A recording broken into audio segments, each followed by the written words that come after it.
hadhi. Tukiendelea katika kumaliza kipindi cha leo. Naam. Hal tusmi'inahu, unamsikizisha mumeo. Kuna kumsikiza na kumsikizisha. Kuna wakati watakiwa yeye anyamaze, wewe umsikizishe. Mwana Aisha, ukiangalia katika baadhi ya hino, alikuwa na habari akimpa Mtume Muhammad sallallahu alaihi wasallam. Mtume akakaa akastamini, na ukisikia zile, si tukizifanyia darasa zile zenda karibu siku 5. Yeye Mtume alikaa kuzisikiza kwa kipindi kimoja, akaambiwa na Mwana Aisha radhiyallahu anha wa sallallahu ala rasulihi. Tuelewana vizuri. Kwa hivi katika tabia 34 ambazo za kutia mapenzi, kuhimiza, kuripua mapenzi kwa mke wako, waliambiwa waume hili ni kuwa na siku ya kumsikiza yeye. Hii siku bibie ni yako, sema. Sina kusema hapo sasa. Hebu sema hata ule utiriri ule nao pia nataka kusikia leo. Ukampa nafasi, akajitawanya, akakwambia no, ukamuhimiza. Usiniogope, ambalo waona kwamba ni la sawa, niambia na mimi nijifunze, niambia na mimi nilisahau mkumbuke, niambia mimi nilolipuza nilifanyia hima. Ni ukampa, lakini hiyo siku ni ya kusema yeye. Bala usizungushe kwa ya kusema ukasema wewe. Kwa mkewe na watoto, si kwa sababu unataka kumfurahisha mkewe, ni medi wa wale watoto, futa kama si wewe. Ngoe chefuka wewe. Kiatu kimfunga, akija kijikuta yule mwanamke amekuwa med, hana nafasi. Maana pale mahali geni hujui utampeleka wapi mtie. Amwambie mwandishi yule, asema peleka watoto kwa nyanya yao, utoke wewe. Hapa ndo umuhimu wa kukaa na jirani. Utoke wewe na yeye tu. Kabisa. Ikiwa garden, ikiwa ni wapi, ikiwa ni wapi, lakini give her time to be with you alone. Asante Sheikh. Je, unamsikizisha? Tunakomea hapo. Tutalisherehesha hili katika kipindi kijacho inshallah. Biidhnillah. Asante sana. Mungu akupe umri mrefu. Amin. Pia sote. Na mtazamaji, hatuna budi ila tunatamatisha kipindi cha leo, lakini usikose kipindi kijacho tuweze kuendelea na mada hii. Naitwa Rahma Saleh wa Sheikh Muhammad.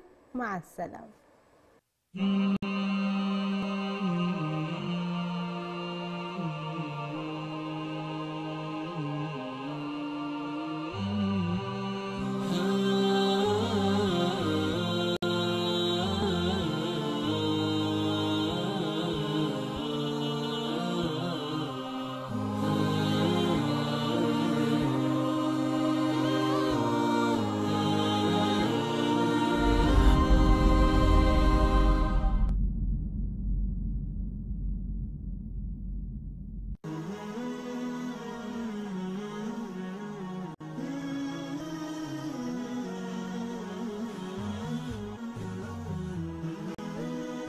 Horizon TV, the beacon for the nation.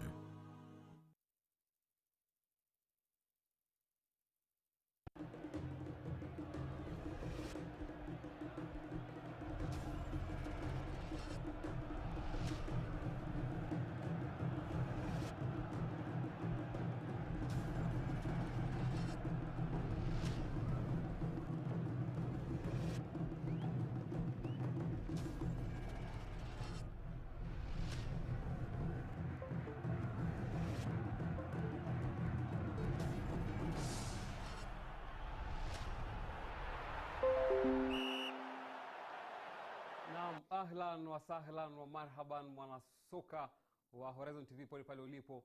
Hujambo na karibu katika kipindi babu kubwa. Ni kipindi cha moja kwa moja, kombe la dunia limeweza kutamatika. Lakini je, sanchera michezo, vipindi vya moja kwa moja ambavyo vinapeperushwa na runinga babu kubwa Afrika Mashariki na Kati, kule maeneo Msimbazi tupo, Kampala Uganda, Jinja pia tunapatikana. Na mimi nahodha wako Muhammad Sam Obura. Hivi leo nitakuwa napiga gumzo na wachezaji wa mchezo wa magongo.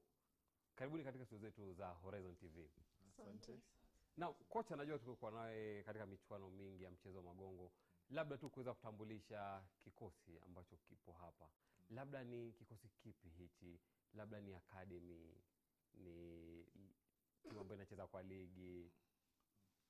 Hawa haswa ni academy, na ukiweza kuangalia vizuri utaona tuko na vijana, wasichana na tuko na watoto. Kwa watoto hawa tumekaa nao sasa kwa miezi kama 3 hivi, na tuko Come on that. Pass the mic to her.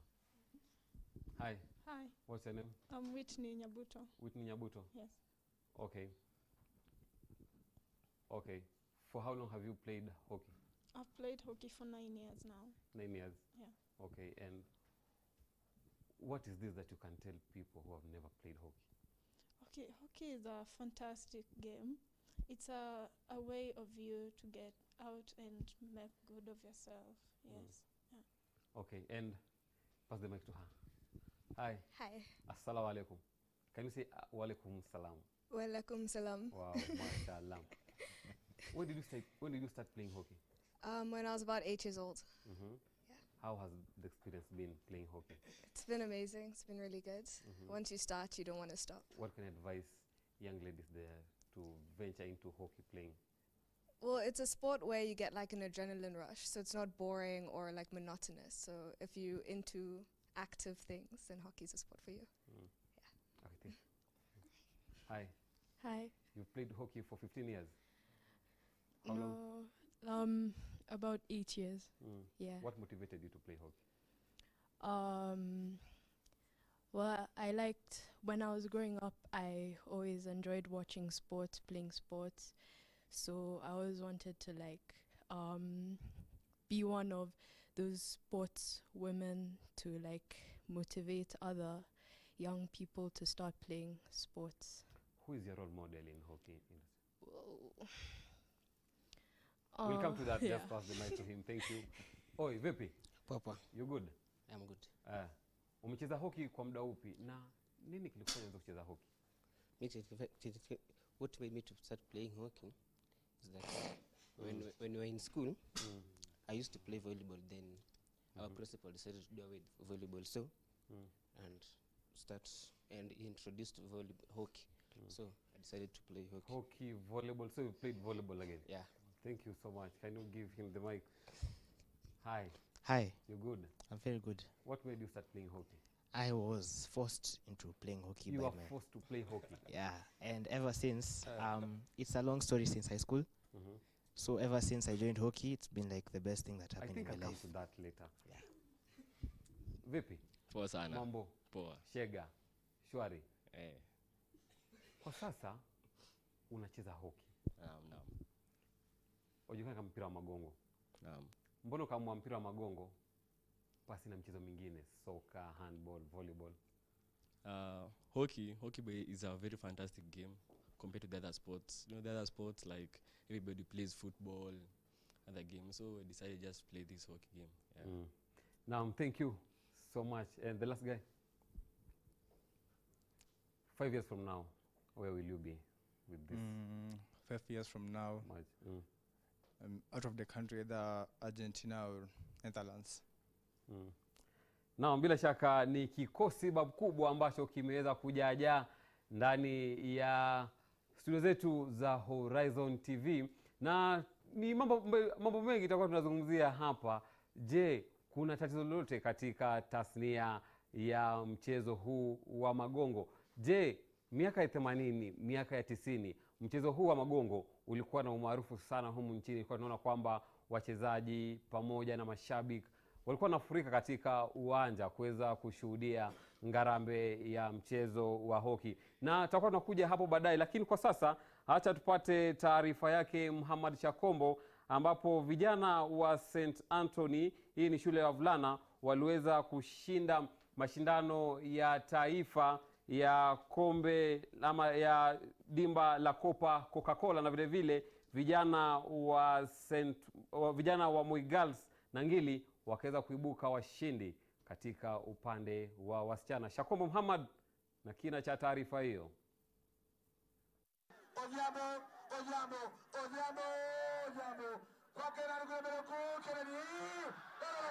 Isa Emuria, mlinda lango wa timu ya shule ya St Anthony, aliweza kupangua penalti 3 na kuweza kuisaidia shule yake kutawazwa mabingwa wa dimba la taifa la Coca-Cola kwa wachezaji wasiozidi umri wa miaka 16.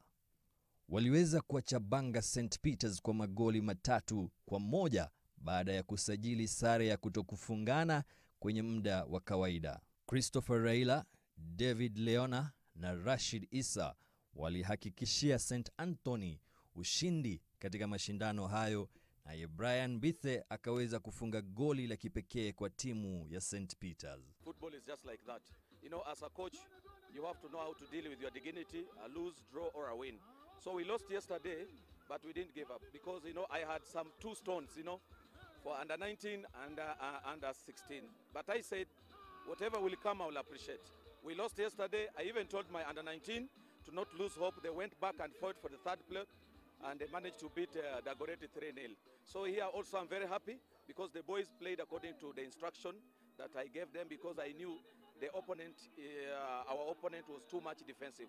So that's why we say that let us just put the ball down and also provide the width, because, you know, with the width we'll be able to unlock the defense. But I'm very happy for a win. Mwaka jana vijana wa St. Anthony waliweza kupoteza fainali baada ya kucharazwa na Kakamega High kule Shanzo County ya Mombasa, ushindi ambao mwaka huu wanajivunia. Yes, the talent is here, and I believe also the scouts, they have seen and they have witnessed. So I'm waiting to see whatever they will say about the talent, but also I have to appreciate and thank Coca-Cola, because this is my 3rd title with the Coca-Cola, my 3rd title. The first one was with Ambira, 2010, the second one again with Ambira, 2011, and this is the 3rd title. Hapa hili ya Nairobi ilitoka nyuma na kuweza kuadhibu shule ya Riabu magoli 3-2, mchuano ambao ulikuwa unawinda nambari ya 3. Evans Onsarigo aliweza kutinga magoli 2 kunako dakika ya 15 na 18 kuweza kuwahakikishia Riabu uongozi, kabla ya James Awor Andrew Teddy kuhakikishia Upper Hill ushindi kunako kipindi cha pili. Jambo la kwanza nimshukuru Mungu kwa kutufikisha hapa. Hii ni mara yetu ya kwanza kuja Nationals, na ushindi huu tumeufurahia sana. Ningependa pia nimshukuru mwalimu mkuu Madam Karen, ametuwezesha sisi na hao wasichana pamoja kufika hapa. Na mara ya mwisho pia ni washukuru wachezaji, wamekuwa na wavumilivu kwenye mazoezi, na pia coaches, na wapa hongera coaches wote. Na katika kitengo cha wasichana, shule ya Wiyeta walishindwa kutamba tena kwa mara ya pili kwenye fainali baada ya kuchabangwa na shule ya Moi Girls Nangili. Noel Oruka alihakikishia Nangili uongozi katika dakika ya 28 ya ngarambe hiyo, naye Ivy Chipkirui akaweza kutinga bao la ushindi kunako dakika ya 51 na kuwasaidia Nangili kutawazwa mabingwa wa mwaka 2018. Shule ya wasichana ya Olympic kutoka jimbo la Nairobi walinyakua nafasi ya 3 baada ya kupata uongozi kunako dakika ya 60 kupitia mchezaji Hanisa Yusuf. Zaidi ya shule 5,000 ziliweza kujisajili kushiriki katika mashindano haya ya shule ya upili kwa watoto wasiozidi umri wa miaka 16. Muhammad Shakombo nikiripotia Sanchari ya michezo.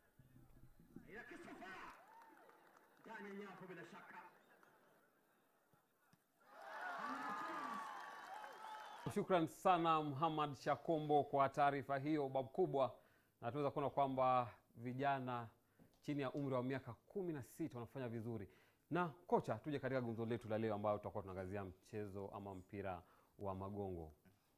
Comparing hockey in 1980s na karne hino ya 21, kuna tofauti gani?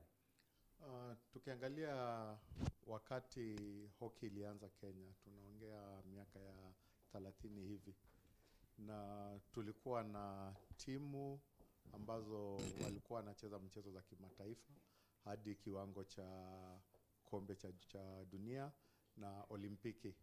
Baada ya hiyo ikawa kuna vitu serikali pia ilibadilisha, kwa sababu wakati mimi nilikuwa nacheza ile pesa kampuni ingetumia kwa michezo haikuwa inatozwa ushuru. Na ndio unaona wakati huo tulikuwa na vilabu nyingi. Baada ya serikali kubadilisha hiyo, sasa wenye makampuni waliamua kama wanasaidia social services, ikiwa michezo pia ni moja ya hizo, na wanatozwa ushuru, afadhali wafanye tu biashara. Na hiyo pia hasa ndio ika-affect mchezo wa magongo na sports zingine zote. Hata kwa sasa ukiangalia most of the sports wako katika ile hali tunaweza sema wana struggle. Na zile ni sports pesa vile hao waliingia, zile timu zote sports pesa ilimulika, unaona ni kama wanafanya vizuri kidogo. Na bila shaka kumbuka hichi kipindi cha moja kwa moja katika runinga babu kubwa Afrika Mashariki na Kati, na uweza bwaga comment yako ambayo tutakuwa tunaisoma hewani katika mitandao zetu murwa, mitandao za kijamii Facebook Horizon TV, na katika ule mtandao wa Twitter wenyewe anasema Twitter ni @HorizonTV Kenya. Swali ni je, mchezo wa magongo unafaa kufanyiwa nini ili uweze kuimarika? Basi bwaga comment yako. Kocha, sasa hivi tunafaa kufanya nini ili kuhakikisha kwamba tunaimarisha michezo mbalimbali, sio tu mchezo wa magongo? Cha muhimu ni tuanzie wapi, kwa sababu ukianza na vijana, ni vile wanasemaga mtoto umliavyo ndivyo akuavyo. Ukianza na mimi sahi ni kama sijui kama ni Waswahili walisema unapigia mbuzi gitaa. Mimi sahi kuna zile vitu nimekuwa nikifanya na nimezoea kuzifanya, siwezi nikabadilisha. Lakini ukianza na mtoto ama watoto ama vijana, kuna mahali vijana wataweza wakatufikisha. Lakini tukianza na watoto, hiyo ndio tunasema tunatengeneza ile solid foundation. Solid foundation. Yeah. And that's why we come up na development. Yeah. Is it a development club or? No, it is a development for everybody. Kwa sababu anybody who wants to come and play hockey is invited. Na tuko na bahati, tuko na kiwanja, na tungeomba pia ikiwa tunaweza ongezewa viwanja na serikali. Kiwanja cha Kasarani kulikuwa na facility ya hockey. Hadi leo, na unajua michezo za All Africa zilichezwa Kenya 1987. Wakati huo mimi nilikuwa ball boy. Na tulikuwa tumeahidiwa na serikali kuwa kutakuwa na kiwanja cha AstroTurf, artificial surface. From 1987. 1987 Yeah. till now, till 2018. Now. Yeah, hadi wa leo. More than 30 years. That one years ago. Yeah. Shamba iko, lakini sijui serikali ni nini wanafanya. Na tulaumu serikali ama pia tujilaumu na wadau wa michezo? Na nafaa kulaumiwa kila mtu? Hapo sasa naona tutachagua na tutapatia kila mtu lawama lake. Kwa sababu shamba ni la serikali. Wakitupatia shamba, tunaweza jaribu kuona kama tunaweza tukatengeneza. Mkipewa shamba, mtaona njia ya kutengeneza viwanja vya mpira wa magongo. Zuia hapo mtazamaji, tunazama kidogo, tutakuwa tunapata adhan na baadaye tutakuwa tunarudi katika kipindi babu kubwa cha Sanchari ya michezo kule Dar es Salaam na Msimbazi. Tupo na mtazatuma kauli yenyu kina Jack Diame, na najua kwamba mko ndani ya kipindi. Tunazama, tukirudi tutakuwa tunaendelea na gumzo letu.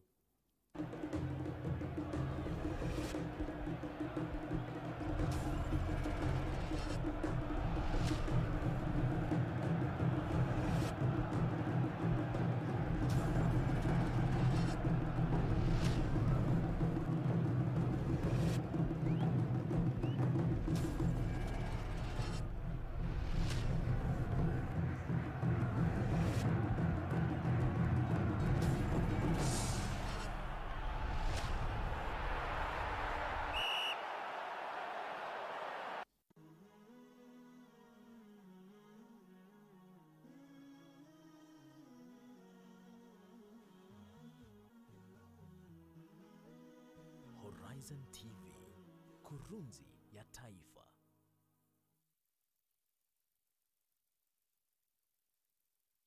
On the next episode, katika mashaikh na maustadha ni sharti wawape kisomo wale wanaotarajia kwenda hija. Nia nazo ni zipi hapa? Lazima mtu ajue zile hukumu na sampuli gani anafanya ili isiwe uzito kwake. Ikifika katika boundaries ya mikat, sasa hapa tunakaribia mikat, yule pilot au captain atatangaza baada nusu saa tutaingia katika mikat, watu wajitayarishe. Kisha atatangaza tena baada robo saa, baada dakika 5. Sawa, tukiingia katika mikat atasema sasa tumeingia katika mikat, watu watie nia. Tamam? Kwa hivyo huwezi ukapita mikat wewe hujaingia katika ihram, itabidi uchinje. Kutouch ile Blackstone. It's a challenge. Paka uwe na nguvu zako, pinda. Na unaambiwa usitumie nguvu. Unaambiwa vizuri ibada usitumie nguvu. Sasa na wewe utafanyaje? Na lazima na pale huwezi guzia, huwezi karibia pia kama hujaenda karibu nayo. Hata ukienda karibu nayo utasukumwa nje.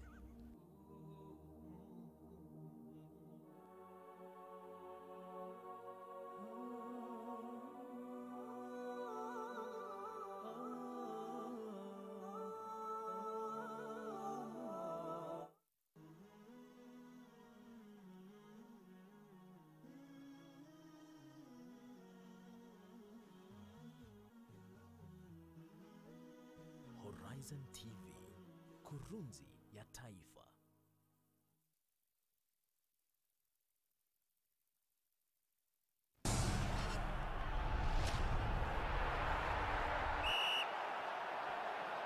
Naam, karibu tena mwanasoka, mwanamichezo wa runinga babu kubwa Afrika Mashariki na Kati, Horizon TV. Na ndani ya studio nipo na kikosi cha mchezo wa magongo. Mbona ulianzisha hili shirika?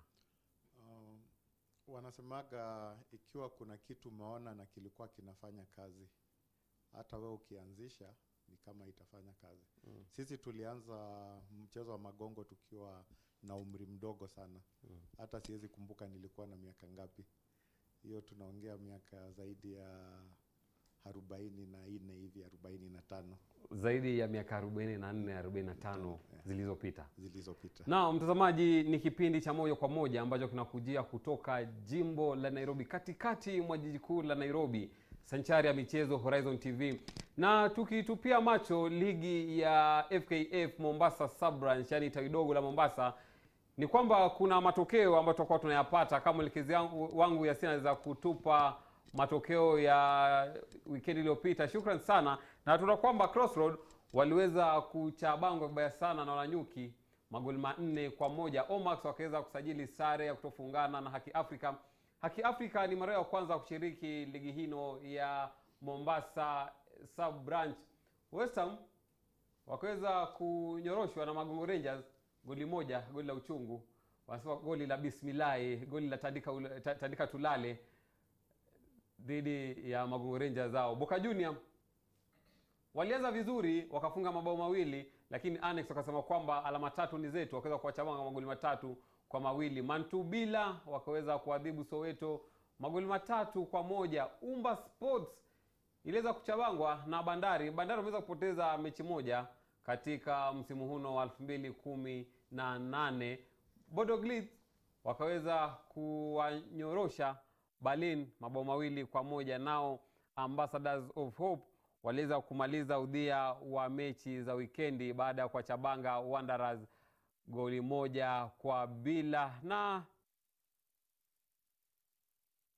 mechi zingine ambazo zilikuwa zinachezwa pia ndio hiyo matokeo. Soweto wakaweza kusajili sare kutofungana na Good Hope. Omax 2-2 na Annex.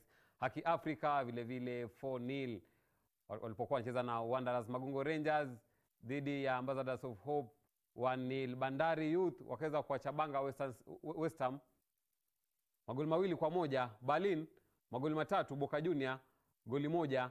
Bodo Glimt magoli 2. Mantubila magoli 4. Wananyuki hawa ni mabingwa wa mwaka 2016 wakaweza kuwachabanga Umba Sports mabao 2-1. Ni matokeo ya ligi ya FKF Mombasa Sub-Branch, ama ukipenda tawi dogo la Mombasa, na tumeona jinsi ambavyo watakuwa wanafanya. Na siku ya Ijumaa nitakuwa nakupa ratiba kamili ya jinsi ambavyo mechi hizi zitakuwa zinagaragazwa katika viwanja mbalimbali katika jimbo la Mombasa.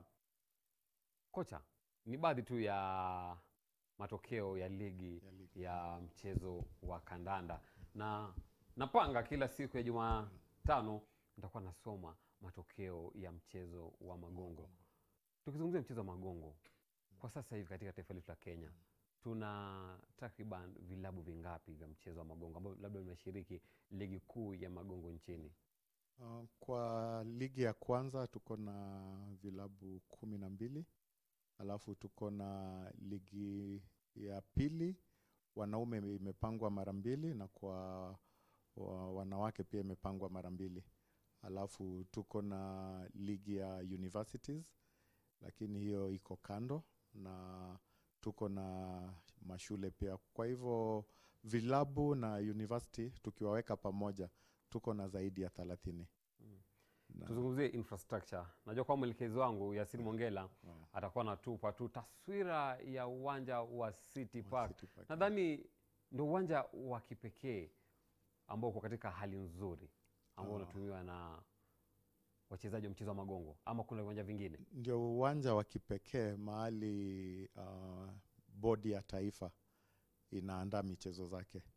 Tuko na shule kadhaa ambao pia wako na viwanja, lakini zao ni za magongo na za kandanda. Na tuko na vilabu pia za kibinafsi ambao wako na viwanja, lakini naweza nikasema size ya hiyo kiwanja yao. Kwa mfano huu uwanja wa City Park, ambao mwelekezi wangu Yasini Mongela anatupa, yafaa tu na viwanja vingapi? Kwa kawaida Uholanzi klabu moja unaweza pata wako na viwanja kama 6. Na hiyo sasa unajua inatumika na members na mashule na mtu yote yule anataka kuenda hapo. Sisi tuko na moja. Na hiyo moja tuko nayo iko Nairobi peke yake. Tuko na mchezo wa magongo uko upande wa Pwani, tuko nao Western, na tuko nao Kisumu, Nakuru, Eldoret. Na tuko na vio vikuu pia hapa Nyeri, au pia wanahitaji kiwanja. So tungeweza kuwa na hata kuanzia tuseme tu 3 peke yake. Viwanja vitatu ingesaidia. Viwanja vitatu ingetusaidia pakubwa. Na mtazamaji, niliweza kuuliza swali babu kubwa katika mitandao za kijamii. Naweza kukuambia tu utoe maoni yako kuhusiana na hali ya mchezo wa magongo. Ni kitu kipi ambacho kinafaa kufanywa ili kuhakikisha kwamba mchezo huu wa magongo unafanya nini, unaimarika katika taifa letu la Kenya? Labda sijui kama ana mic. Una mic, sawa? Wewe ni mchezaji.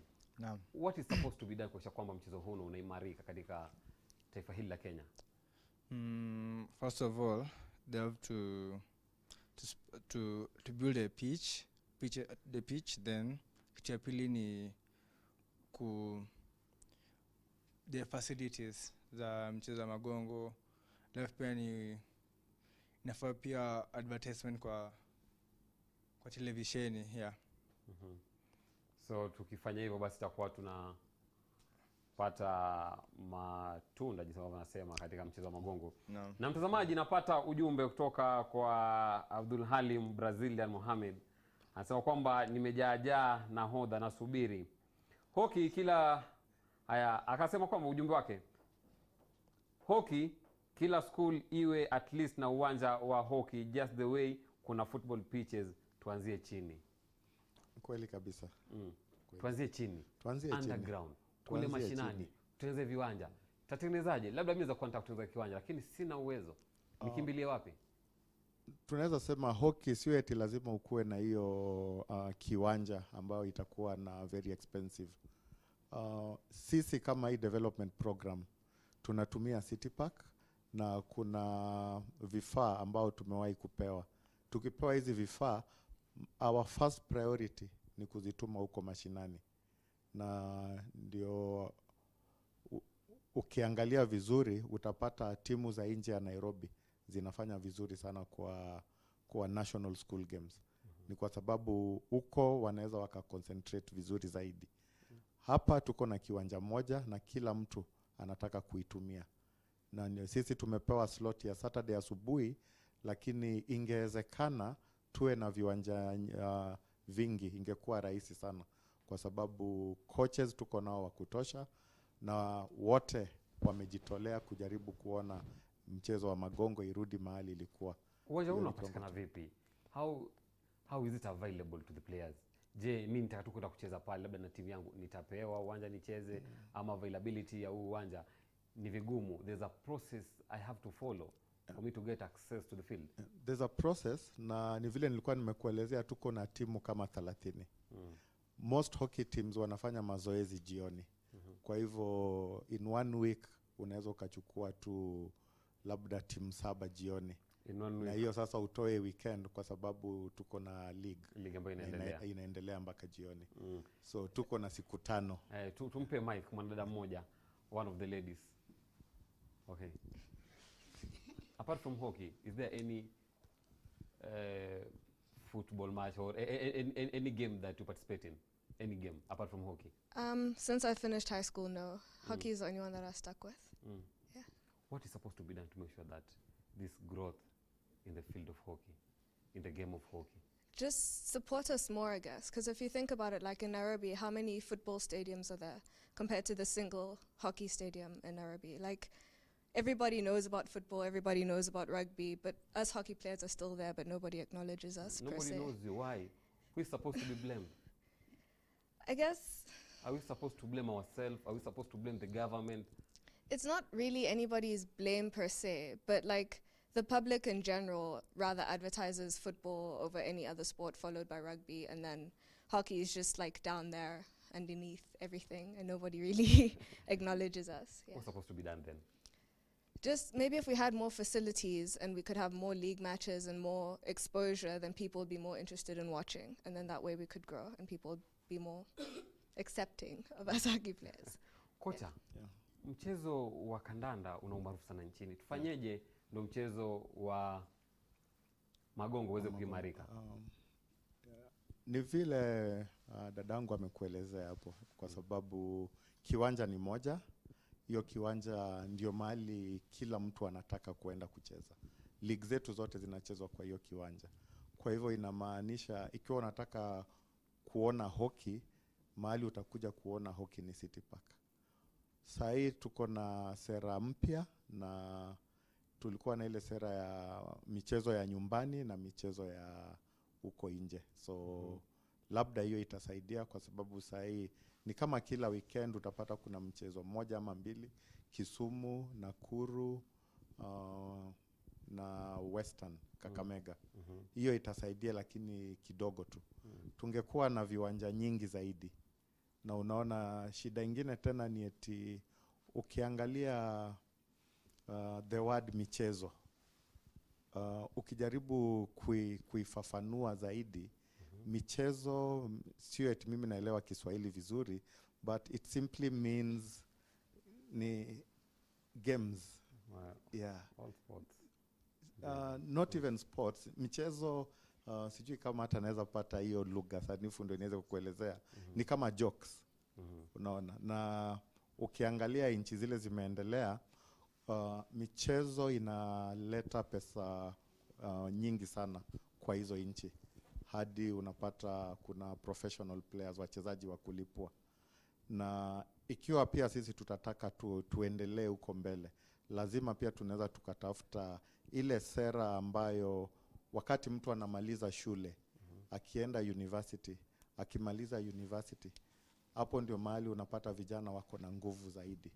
Ikiwa mchezo wetu itakuwa serious, kuna wale wanaweza wakaamua, wacha mimi nikuwe mchezaji wa kulipwa wa magongo, wa kandanda na hata hizo michezo zingine zote. Lazima tuanzie mahali, na hapo pia ndio naona ni kama tuko na shida. Kwa sababu mchezo wa magongo, hockey stick yenyewe, bei yake ndio ile uweze kuitumia pia iko hali ya juu. Yeah. Now labda kama we can just pass the mic to one of the guys. Umenufaikaje na mchezo huu wa magongo? Kusema kweli nimepata kitu ya kufanya other than kusoma, kwa sababu pia kusoma sana hainifaidi mimi kama binadamu. Mbona? Si sana, kusoma sana. Kusoma sana. Mbona? Wazungu walisema too much of something is dangerous. Na hivyo sasa kuingia hockey pia imenifaidi health wise, pia friends, nimepata marafiki kutokana na kuingia mchezo huu, na naam, pia sasa inaweza cheza club kwa sababu kwa katika mchezo wa hockey.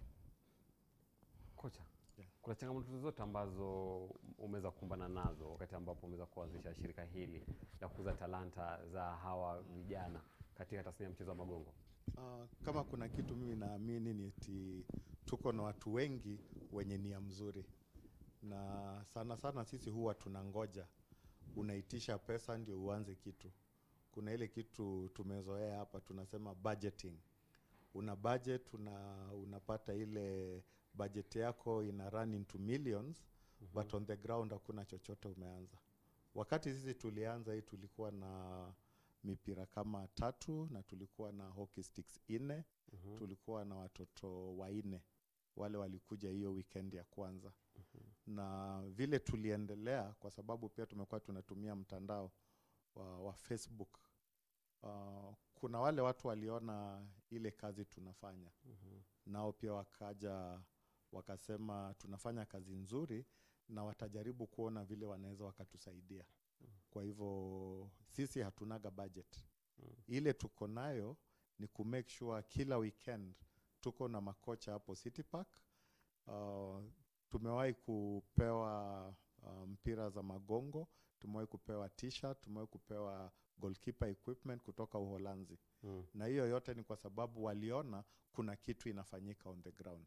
Na ndio hata pia hapa nikiingilia pia serikali kidogo, wacha hao pia kama wanaweza wakafika waone ile inaendelea, ndio wajue ni wapi watapeana pesa. Na ndio wameweza kuhusia serikali ama wizara ya michezo kuweza kuingilia kati na kuweza to file your complaints kwao, na kuweza kuambia kwamba sisi katika labda tasnia ya mchezo wa hockey tuna shida fulani na labda tungependa usaidizi fulani kutoka kwenyu, hasa katika wizara, labda wizara ya michezo katika kaunti ya Nairobi, wizara ya michezo ya kitaifa.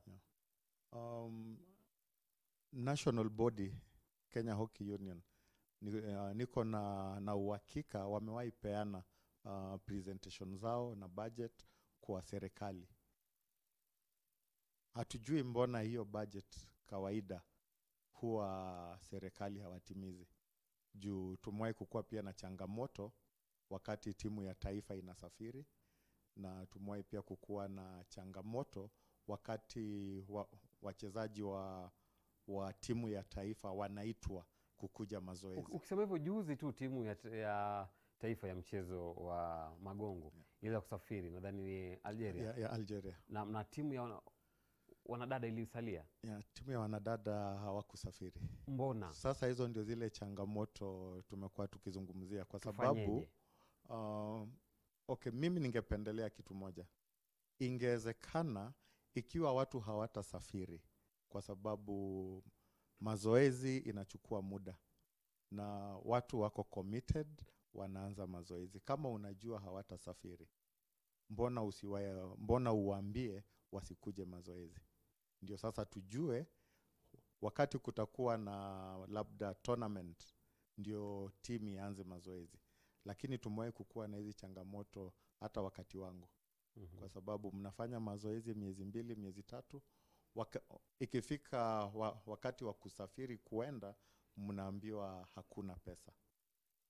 Ni mambo ambayo yamekuwa tangia kitambo, yamewakumba enzi zenyu. Lakini wewe kama mkufunzi sahihi ambaye alikuwa mchezaji, umekuwa katika ulingo huu na mchezo wa magongo, unajaribu vipi kuweza kuhakikisha kwamba the young generation ama the coming generation hawatakuwa wanapitia zile changamoto ambazo mlipitia?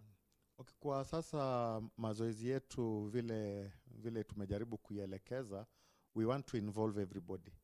Na tuko na wazazi pia wanatupatia support, na tumepewa kiwanja na Kenya Hockey Union, na tuko na hawa marafiki zetu wametoka Uholanzi. Hao naye wanatusaidia in terms of equipment.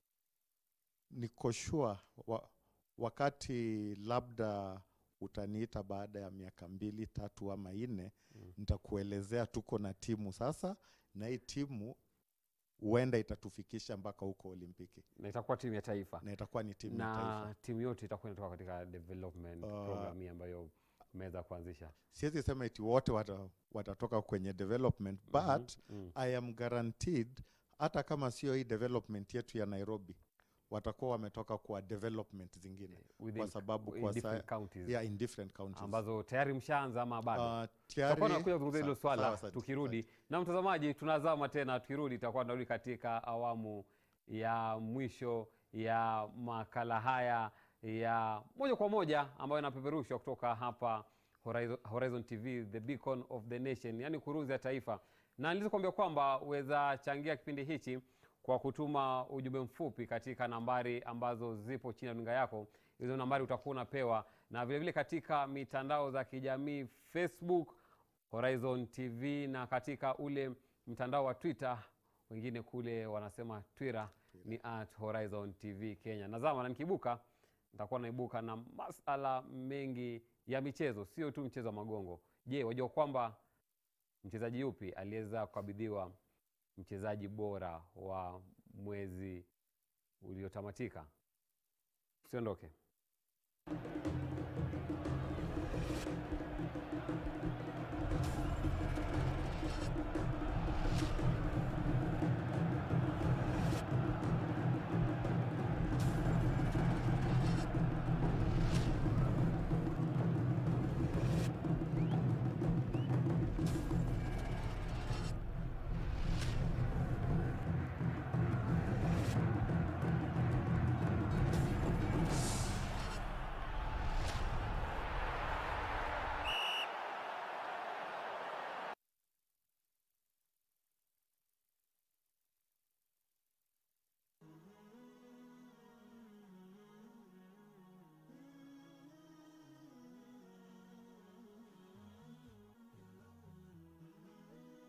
Horizon TV, kurunzi ya taifa.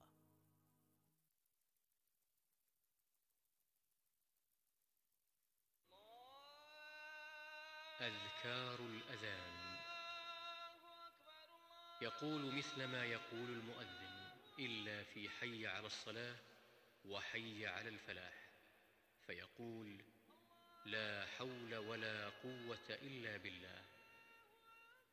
ويقول: وأنا أشهد أن لا إله إلا الله وحده لا شريك له، وأن محمدًا عبده ورسوله، رضيت بالله ربًا وبمحمد رسولا وبالإسلام دينا. يقول ذلك عقب تشهد المؤذن. بسم الله الرحمن الرحيم. ظهر أذان، Nairobi City Time.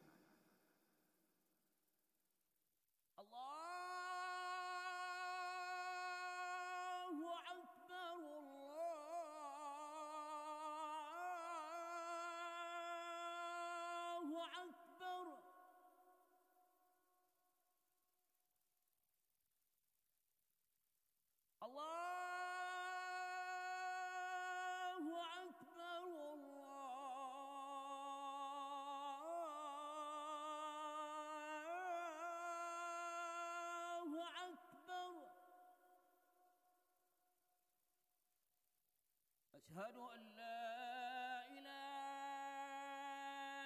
إلا الله.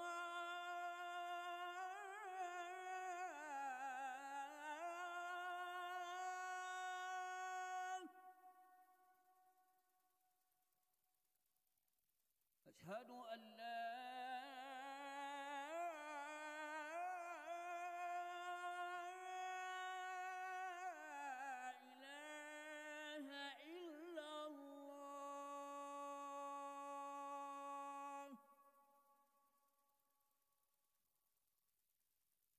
أشهد أن محمدًا رسول الله.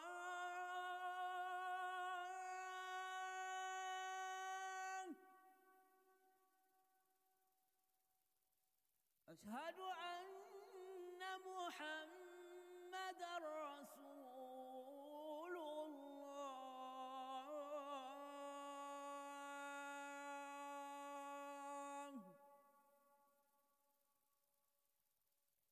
حي على الصلاة.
اللهم رب هذه الدعوة التامة والصلاة القائمة آت محمدا الوسيلة والفضيلة وابعثه مقاما محمودا الذي وعدته إنك لا تخلف الميعاد. O Allah, Lord of this perfect call and established prayer, grant Muhammad, peace and blessings of Allah be upon him, the intercession and favor, and raise him to the honored station you have promised him. Verily, you do not fail in your promises.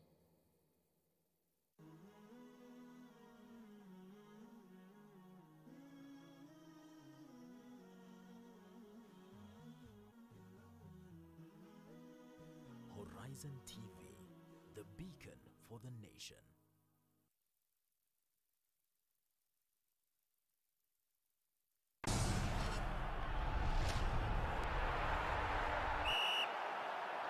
Naam, ahlan mtazamaji, karibu katika kipindi babu kubwa sanchari ya michezo, na ni awamu ya mwisho ya mahojiano yetu ama gumzo letu na wachezaji wa mchezo wa magongo, hockey players.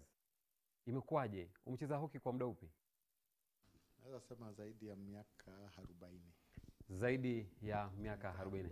Na mtazamaji, coach Tom Olala ameweza kucheza hockey kwa zaidi ya miaka 40. Na siku ya Jumatatu mwanabondia kwa jina Judy Wanguthi aliweza kutawazwa kama mchezaji bora wa msimu ama wa mwezi kupitia shirika la wanahabari wa michezo SJAC kwa ushirikiano na kampuni ya Star Times.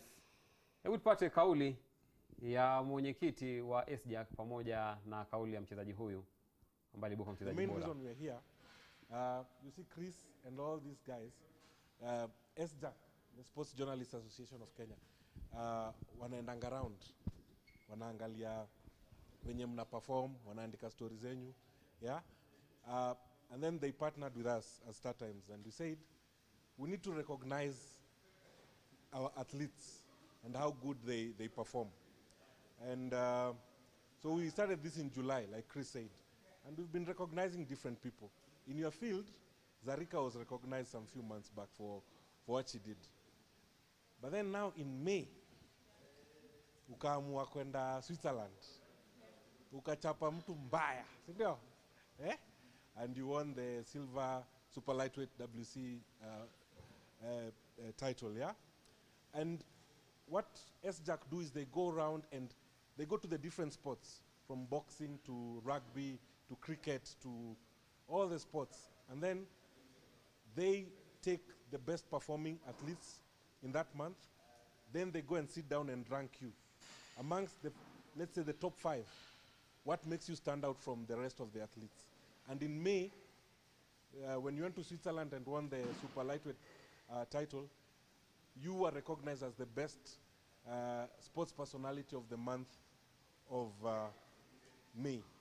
And we are here to award you for your performance in that month. Indeed, they usually say Mondays are not the best days of the week, but I'm so grateful, like, you have started my week well, and I'm very happy for Star Times and SJAK for what they have done. For real, it's an inspiration. It's something, it's motivating us as sports, because sometimes we feel Kenya, we are so many athletes of us, so we feel like somehow forgotten. But with Star Times, it's a great thing, like you're still giving us a push to keep on pushing. I'm so grateful for remembering me and telling me to continue working hard. We want to say that as SJAC, we are proud of Judy and what she's doing. It is not that we are only in boxing, we are all over. I think we have awarded athletes from across board, hockey, boxing, we've been in athletics, and we are watching the next person, whoever it will be. But just to say, please up your game, and even if you perform well in the next assignment, we'll also be here. We don't tire. We will come here and award you again, because that will be your month. So we look at the performance over the month. So that's all I can say for now. whoever is in whichever sport we are watching, however small it is, be it squash, badminton, and everywhere, we are there, we'll be there. So don't look at your sport as small. Please just work hard. We'll come for you. Thank you. Naam, shukran sana Muhammad Shakombo kwa taarifa yako ya awali, na vile vile Shakombo kwa taarifa hii ambayo uliweza kutuandalia. Na tukiendelea ni kwamba KCB pamoja na Western Stima waliweza kuandikisha ushindi katika michuano ya Super, yani ligi ya Super wikendi iliyopita. Nao vijana wa Hispania wakaweza kusajili sare ya kutofungana ama sare ya bao 1-1 dhidi ya Kenya Police. Mwana michezo wetu Muhammad Shakombo anaivulia njuga taarifa hino kwa kina. Napiga kitu mtoto wa kiume. Martin Nderitu yule, naam. Martin Nderitu yule. Ligi ya Super humu nchini inazidi kupamba moto, huku KCB na Western Stima wakisajili matokeo mazuri katika mechi za wikendi. Kevin Monyi alifungia Western Stima goli la pekee katika uwanja wa Moi jijini Kisumu walipokuwa wanagaragazana na Kibera Black Stars na kuweza kusajili alama 3 ambazo zimewaweka katika nafasi ya pili kwenye msimamo wa jedwali la Super. Na katika uwanja wa Camp Toyoyo hapa jijini, KCB waliweza kuwamenya Kangemi All Stars magoli 2-1. Piga kitu mtoto wa kiume. Martin Nderitu yule, naam. Martin Nderitu yule. Lakini walimuona kabisa. Martin Nderitu aliwaweka wanabenki kifua mbele kunako dakika ya 21 kabla ya Simon Abuko kutinga goli la pili katika dakika ya 81 kipindi cha pili. Gideon Abucheri alifungia Kangemi All Stars goli la kufuta machozi kabla ya ngarabe hiyo kutamatika. Angalia tena mpira uliletwa ndani ya mlango vizuri tu. Anachukua mpira unamtoka. Goalkeeper namna gani? Super howler. Nairobi Stima walisajili sare ya magoli 2-2 walipotifuana na Talanta FC. Angalia alivyopiga. Haukuguswa mpira wenyewe. Haukuguswa mpira wenyewe. Unapiga chini unajaa ndani, lakini alikuwa kwa uhusu. Washington Gichovi na Victor Ndinya waliweza kufunga magoli ya Stima, huku Hussein Seir na Isaac Saddam wakapachikia Talanta magoli yao. Na tukitupia macho matokeo mengine ni kwamba Bidco United iliweza kupata mabao 2 dhidi ya Kisumu All Stars katika uwanja wa Thika Stadium. Administration Police walipata mabao 3 dhidi ya 2 ya St. Joseph Youth kule Camp Toyoyo. Ushuru nao wakapata ushindi wa mabao 2 dhidi ya Nairobi City Stars. Modern Coast Rangers nao wakazawadiwa mabao 2-0 dhidi ya Green Commandos. Nakuru All Stars wakabahatika kupata mabao 2-0 dhidi ya GFE 105 kule Afraha Stadium. Hispania nao wakapata sare ya bao 1-1 dhidi ya Kenya Police kule Awendo Stadium. Nikiripotia sanchari ya michezo, jina langu Muhammad Shakombo. Naam, shukran sana Muhammad Shakombo. Na wikendi iliyopita Zukericho waliweza kusajili sare ya goli 1-1 walipokuwa wanacheza na Kakamega Homeboys. Ulinzi wakaweza kusajili sare ya kutofungana dhidi ya Nzoia Sugar. FC Leopard wakaweza kuadhibu Viga United goli 1-0. Nao Posta Rangers wakaweza kuwachabanga Wazito. Tulikuwa tunazungumzia story yao juma lililopita, wanaburuta mkia. Waliweza kuchabangwa na Posta Rangers magoli 3-2.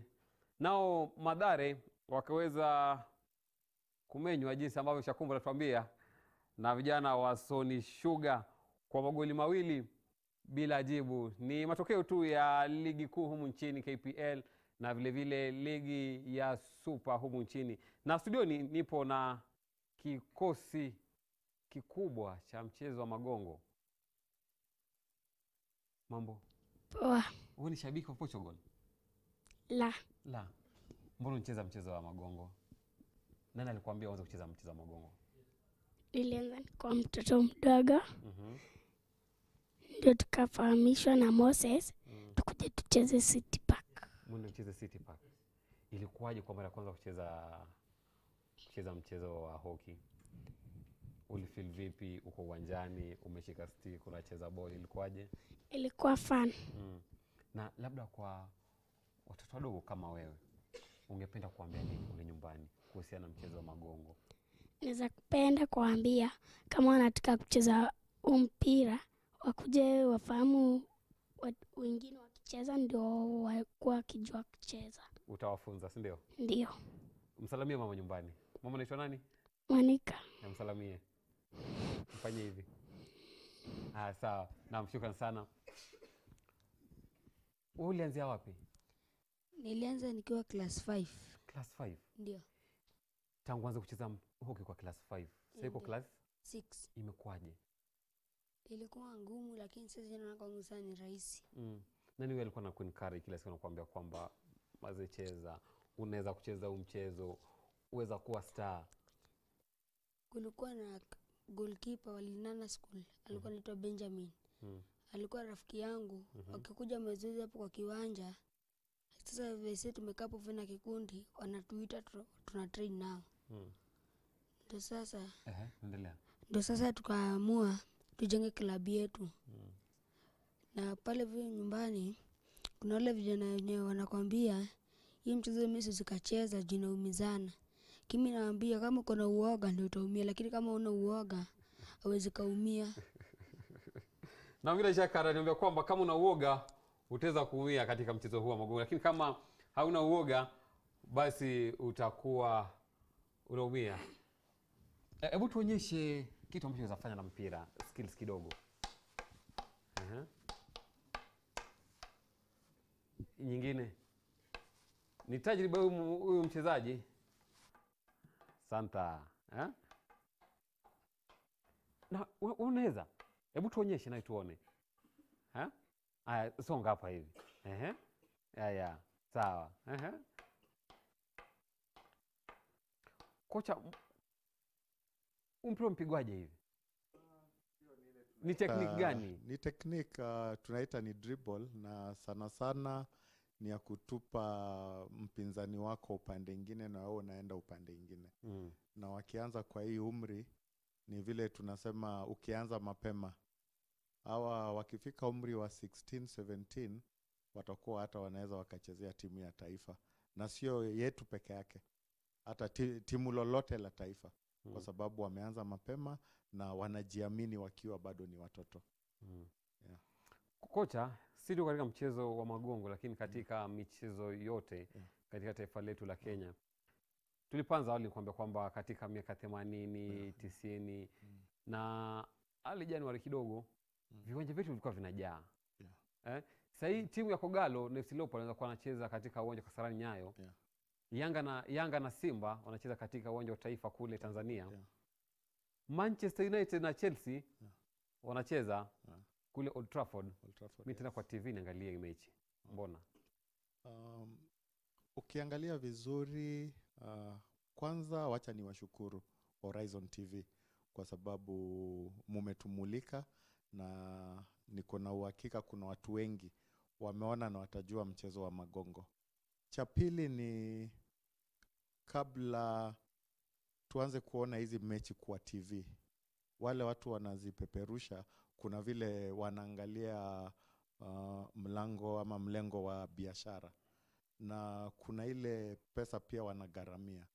Na hiyo pesa ikiwa inaweza kuwa inafikia maklab ama hata kama ni national association, kwa sababu tukiwa wengi na tuna support hizi michezo zetu za huku Kenya, tutafika mbali sana.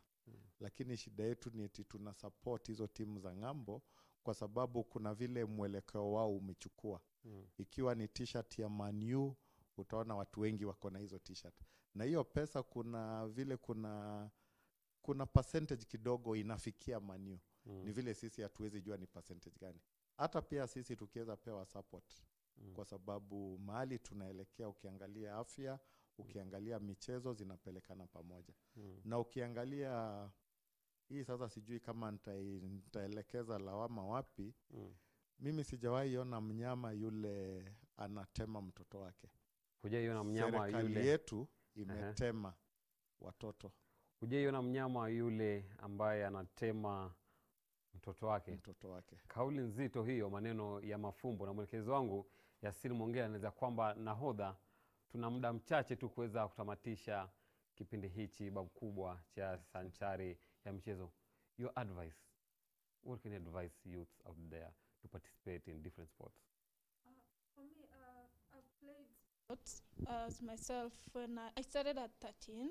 13 is when our youth are going into high school, and we have all that kind of peer pressure around and everything. So for me, hockey was an escape from all that. For what I would advise our youth, we have a lot of energy and a lot of time in our hands. Thank you. Yeah. What is supposed to be done to improve sports in this nation? Not only hockey, but all sports. Start training kids when they're younger. Don't wait until they get to high school or finish high school before you start scouting them for clubs and teams and stuff. Start training them when they're this age. Thank you. 5 years from now, where will you be?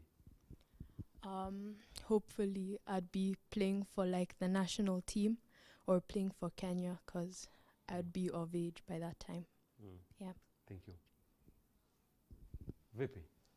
Kwa sekunde 3. Wapa ushauri upi vijana kule nje kuweza kujiunga na mchezo wa magongo, mchezo wa hockey? Naweza ambia kwamba mchezo wa magongo ni mchezo mwingine mzuri sana. Naam.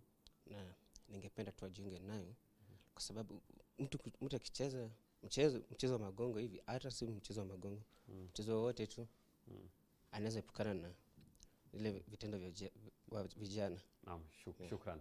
Haya, mpe. Tufanyeje? Kocha ashatuambia mengi, lakini tufanyeje? Tuanze wapi? Sisi kama wachezaji, sisi kama mashabiki, kuweza kukuza mchezo huu wa magongo. Kwa wachezaji tukue disciplined. Discipline nafikisha watu mbali sana. Kwa supporters, hiyo support muhimu. Naam. Thank you. Kenya, tufanyeje ili kuhakikisha kwamba mashabiki wanajitokeza kwenda kushuhudia mchezo wa magongo pasi na mchezo wa soka? Maana wengi wenda kuangalia ball, lakini jamaa wakicheza magongo pale City Park hakuna mafans. Naam. Na kwa sababu ya viwanja, jua kama football kuna viwanja vingi, alafu viko karibu na mahali watu wanaishi. So hata hiyo fair unaona, mtu anaona kama watu wanaishi Kasarani, kwenda hapo stadium inakuwa rahisi. Sasa City Park uwanja ni mmoja, alafu pia advertisements pia zinaweza saidia sana. Shukran. Neno moja tu ambalo nazambia serikali ifanyeje kuimarisha michezo katika taifa letu la Kenya? Kitu ya kwanza ni support, like invest kwa michezo, na pia kupatia team exposure. Naam, shukran. Mpe mwanadada Mike. Mambo? Poa. Tunamaliza. Yes. Uwezambia nini wale wasichana? What can you tell young girls out there to participate in sports? Pardon? What can you tell young girls or youths out there to venture into sports, to participate in different sports? Well, you should always try new things. You should always try new things. And yeah. We should always try new things. Yeah. Thank you.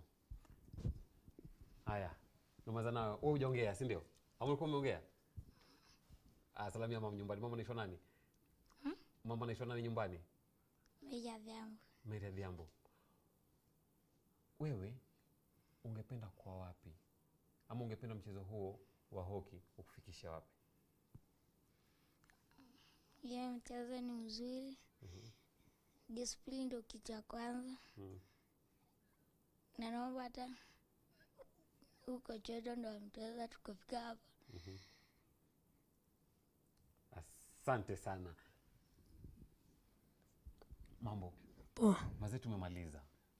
Kule mtaani utaambiaje wasee? Naambia endelee kutrain ndo kuweza kutrain. Wafike mahali pia sisi tumefika. Naam. Sawa, shukran kocha. Naona muda haunasi. Labda maneno ya mwisho tukimaliza kipindi hichi cha leo. Mimi ningeona cha muhimu ni kila mtu ajitolee, usingoje serikali, fanya ile unaona unaweza, kuna vile tutakutana huko mbele. Na kwa mashabiki, bila mashabiki hakuna michezo yoyote ambayo itaweza ikaendelea. Na tungewaomba pia nyinyi murudi kwa kiwanja, kuna wale walikuwa na kuna wale wanacheza pia hii michezo. Na tunawakaribisha sana, mkuje msapoti mchezo wa magongo. Na cha mwisho kabisa ni discipline ya vijana. Vijana lazima mujiamini kwa sababu mko na kipawa ambayo mulipewa, na mkiitumia vizuri mtafika mbali. Asante. Naam, bila shaka ni maneno mazito kutoka kwa mkufunzi, na Hussein anasema kwamba chenye mwanzo hakikosi mwisho, na kila siku wanakuacha na kauli yake Shaban Robert ambaye anakuambia kwamba siche kweli kuisema hata kwa mfalme, ingawa inauma, sema kweli atizame. Ukweli unaheshima wajibu wa mwanamume. Sasa sijui kama mwanamke pia. Urongo na lawama, mfukuzeni uhame. Naam, Yasin, najua tuna takriban sekunde kadhaa kuweza kutamatisha kipindi hichi. Hebu tuonyeshe tu style nyingine hapa, ama what you can do with the ball and the stick.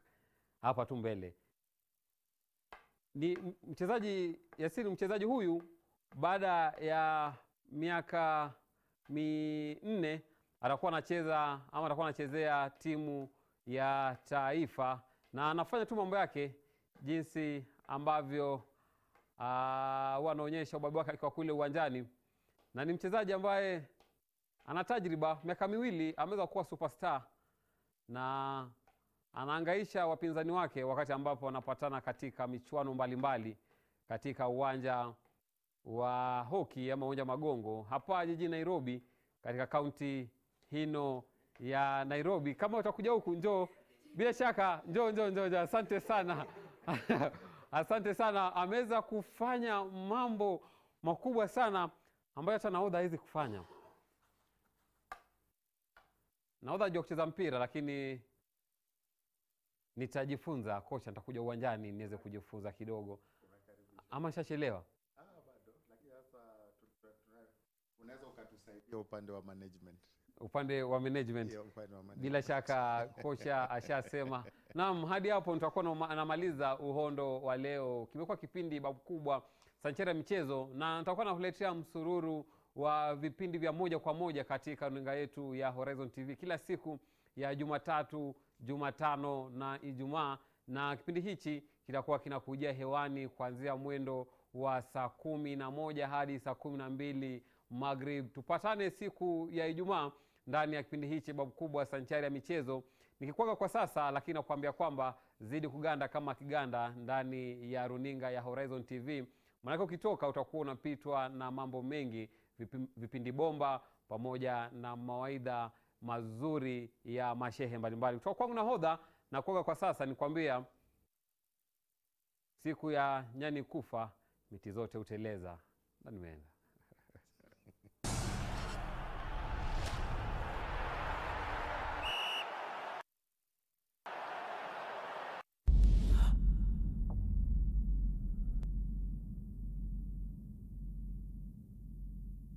Odiamo.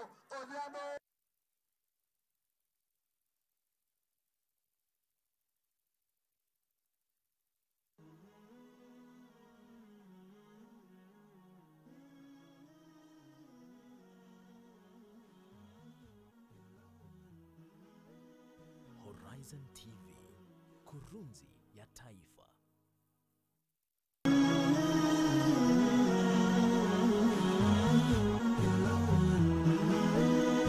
Horizon TV, the beacon for the nation.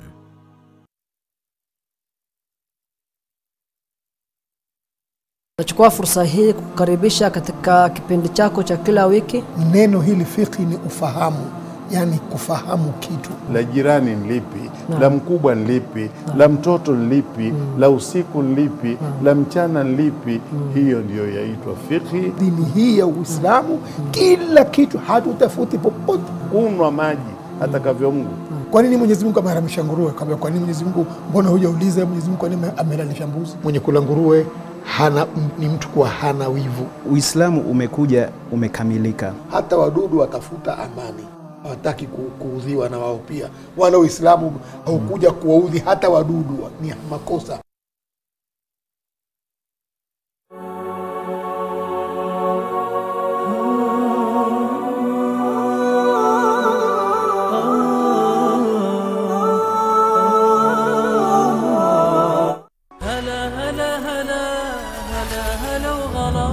Dennis Oliech, McDonald Mariga, Humphrey Kayange, Esi Akida, Catherine Dereba, Kenya One Mohamed Abbas ni baadhi ya majina tajika katika ulingo wa michezo. Ungana nami na hodha wako Mohamed Sam Obura kila siku ya Ijumaa ndani ya Horizon TV katika kipindi cha Sanchari ya Michezo. Saa 2 usiku kuweza kuangazia timu mitaani. On the next episode, katika mashaikh na maustadha ni sharti wawape kisomo wale wanaotarajia kwenda hija. Nia nazo ni zipi hapa? Lazima mtu ajue zile hukumu na sampuli gani anafanya ili isiwe uzito kwake. Ikifika katika boundaries ya miqat. Sasa hapa tunakaribia miqat. Yule pilot au captain atatangaza baada nusu saa tutaingia katika miqat, watu wajitayarishe. Kisha atatangaza tena baada robo saa, baada dakika 5. Sawa, tukiingia katika miqat atasema sasa tumeingia katika miqat, watu watie nia. Tamam? Kwa hivyo huwezi ukapita miqat wewe hujaingia katika ihram, itabidi uchinje. Kutouch ile Blackstone. It's a challenge. Paka uwe na nguvu zako pinda. Na unaambiwa usitumie nguvu. Unaambiwa vizuri ibada usitumie nguvu. Sasa na wewe utafanyaje na lazima na pale huwezi guzia, huwezi karibia pia kama hujaenda karibu nayo. Hata ukienda karibu nayo utasukumwa nje.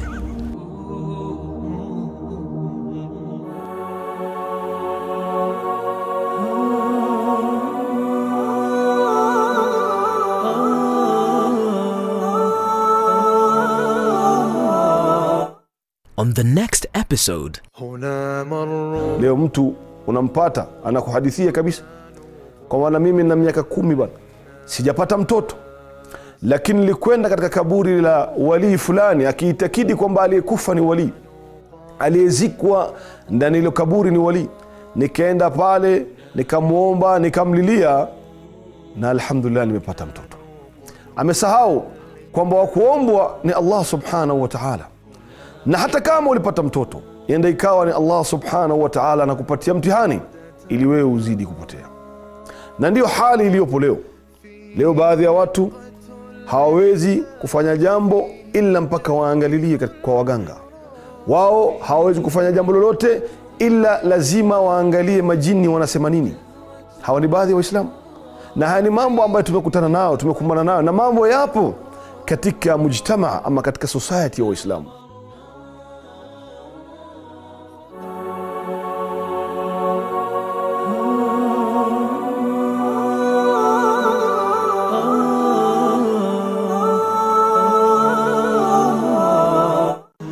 You're watching Horizon TV, the beacon for the nation.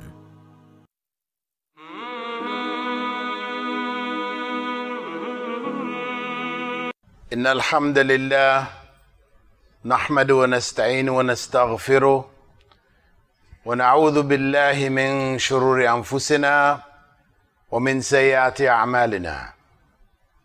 من يهده الله فلا مضل له ومن يضلل فلا هادي له. وأشهد أن لا إله إلا الله وحده لا شريك له وأشهد أن محمدا عبده ورسوله. Indeed, all praise is due to Allah, and as such we should praise Him, seek His help, seek His forgiveness, and seek refuge in Allah from the evil which is within ourselves and the evil which results from our deeds. For whomsoever Allah has guided, none can misguide, and whomsoever Allah has allowed to go astray, none can guide. And I bear witness that there is no God worthy of worship but Allah, who is alone and without partner. And I bear witness that Muhammad sallallahu alayhi wasallam is the last messenger of Allah. إن أصدق الحديث كتاب الله وخير هدي هدي محمد صلى الله عليه وسلم وشر الأمور محدثاتها وكل محدثة بدعة وكل بدعة ضلالة وكل ضلالة في النار. Indeed, the most truthful form of speech is the Book of Allah. And the best source of guidance was the guidance brought by Muhammad sallallahu alayhi wasallam. And the worst of all affairs are the innovations in religion. For every innovation in religion is cursed. It is a source of misguidance, and it leads ultimately to the hellfire. Brothers and sisters, as we reach the middle of Ramadan, we need to reflect on what has passed and what is to come. We need to renew our intentions. As the Prophet ﷺ had told us, whoever doesn't set his intention prior to the fast has no fast. So the intentions remain the most important and the most basic element of fasting, as it is for any righteous deed, whose reward we seek from Allah. In this month, a month of the Quran, a month of righteous deeds, a month of controlling our appetites, our desires, controlling our thoughts and our behavior. In this month, there still remains a question in the minds of many of us.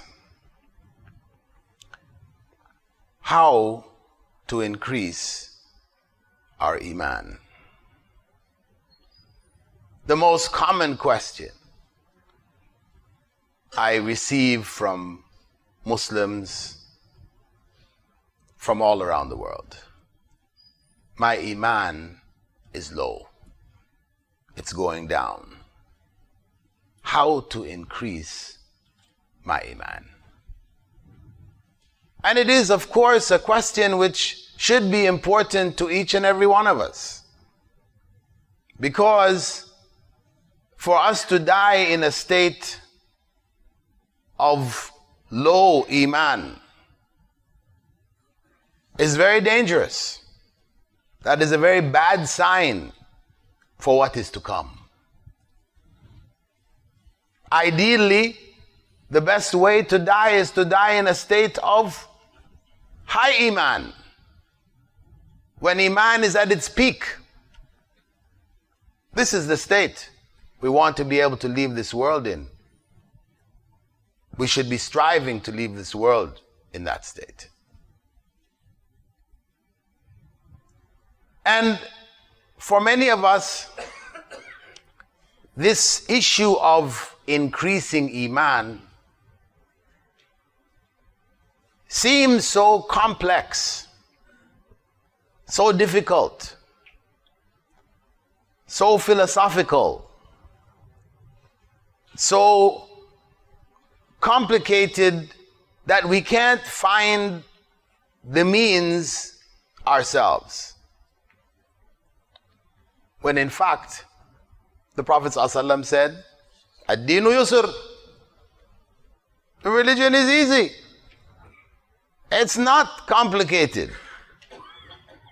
Our concept of God is simple. It's not like Christianity where, God has a father, he had a son, Holy Ghost. Three gods in one. God the Father is God the Son and God the Holy Spirit. Yet God the Son was praying to him and sits beside him in the heavens now, but he's the same. This is mind-boggling. This is weird philosophy. So to figure out anything after that, if you don't know who God is, if God is so complicated to you, then how do you figure out anything after that? What do you do with the rest of your religion? So it boils down to just salvation. You believe, you are saved. Otherwise, it's just too complicated. Whereas in Islam, alhamdulillah, we believe in the same God of Jesus. The same God of Moses, Abraham, of Adam. One God. Simple. No relatives, just one God.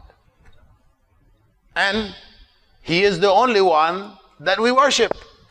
Simple. No intermediaries, no special friends who will do favors for you. No.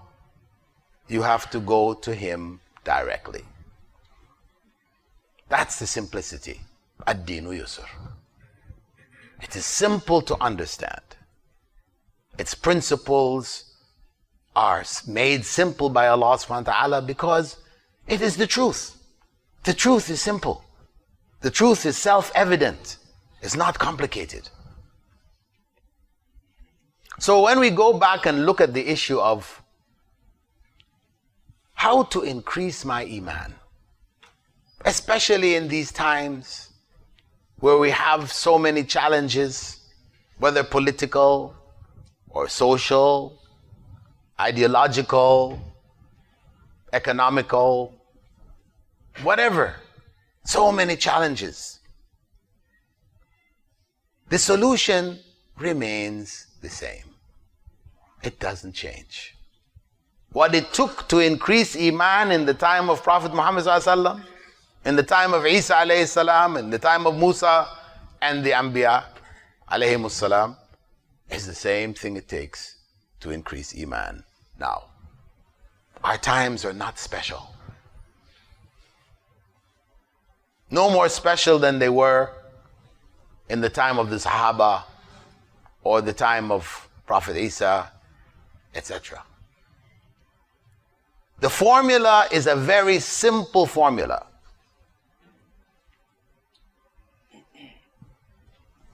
Increase good deeds, increase iman. Decrease bad deeds, increase iman. Simple.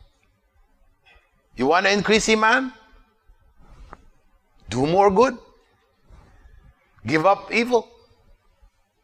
Simple. And this is the month which is supposed to help us achieve that goal.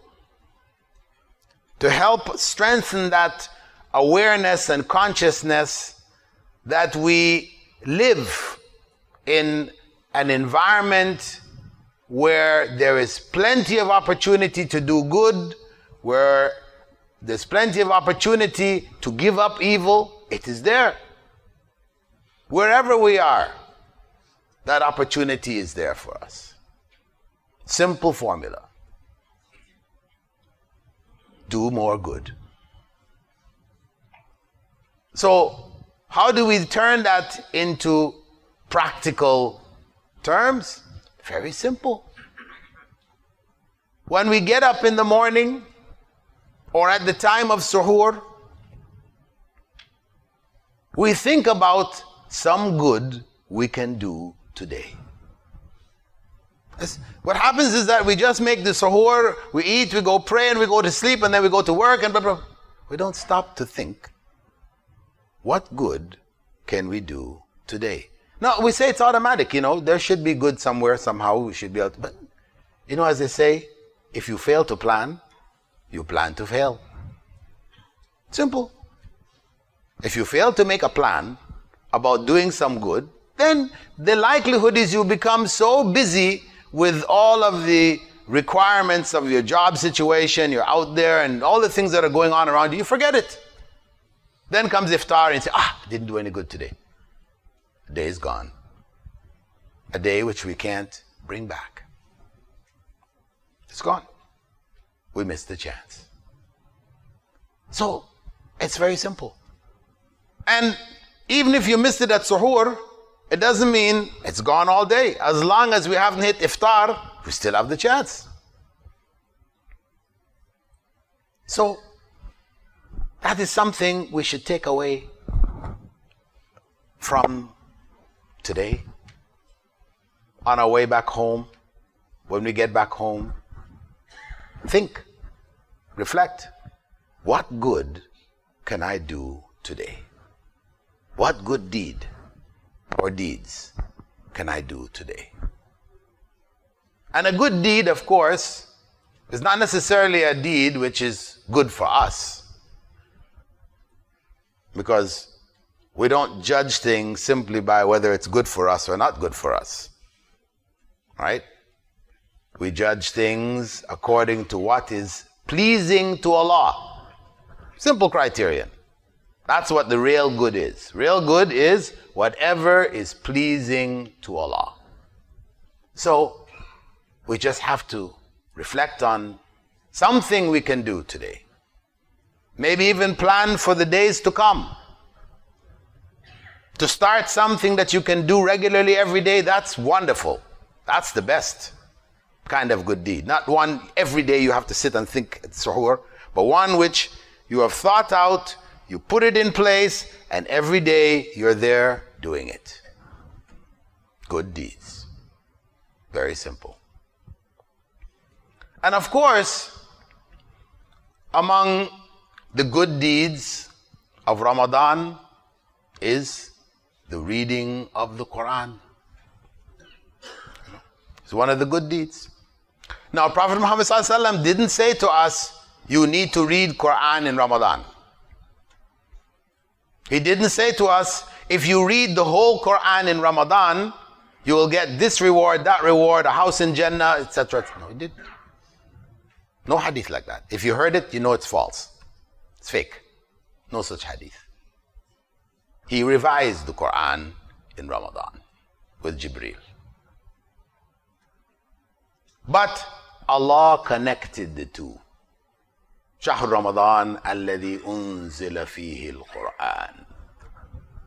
The month of Ramadan in which Allah revealed the Quran. Allah linked the two together. And the essence, the foundation of our deen is the word of Allah. Nothing more basic than that. That is the essence of Islam. What Allah said to us. The Quran is Allah speaking to us.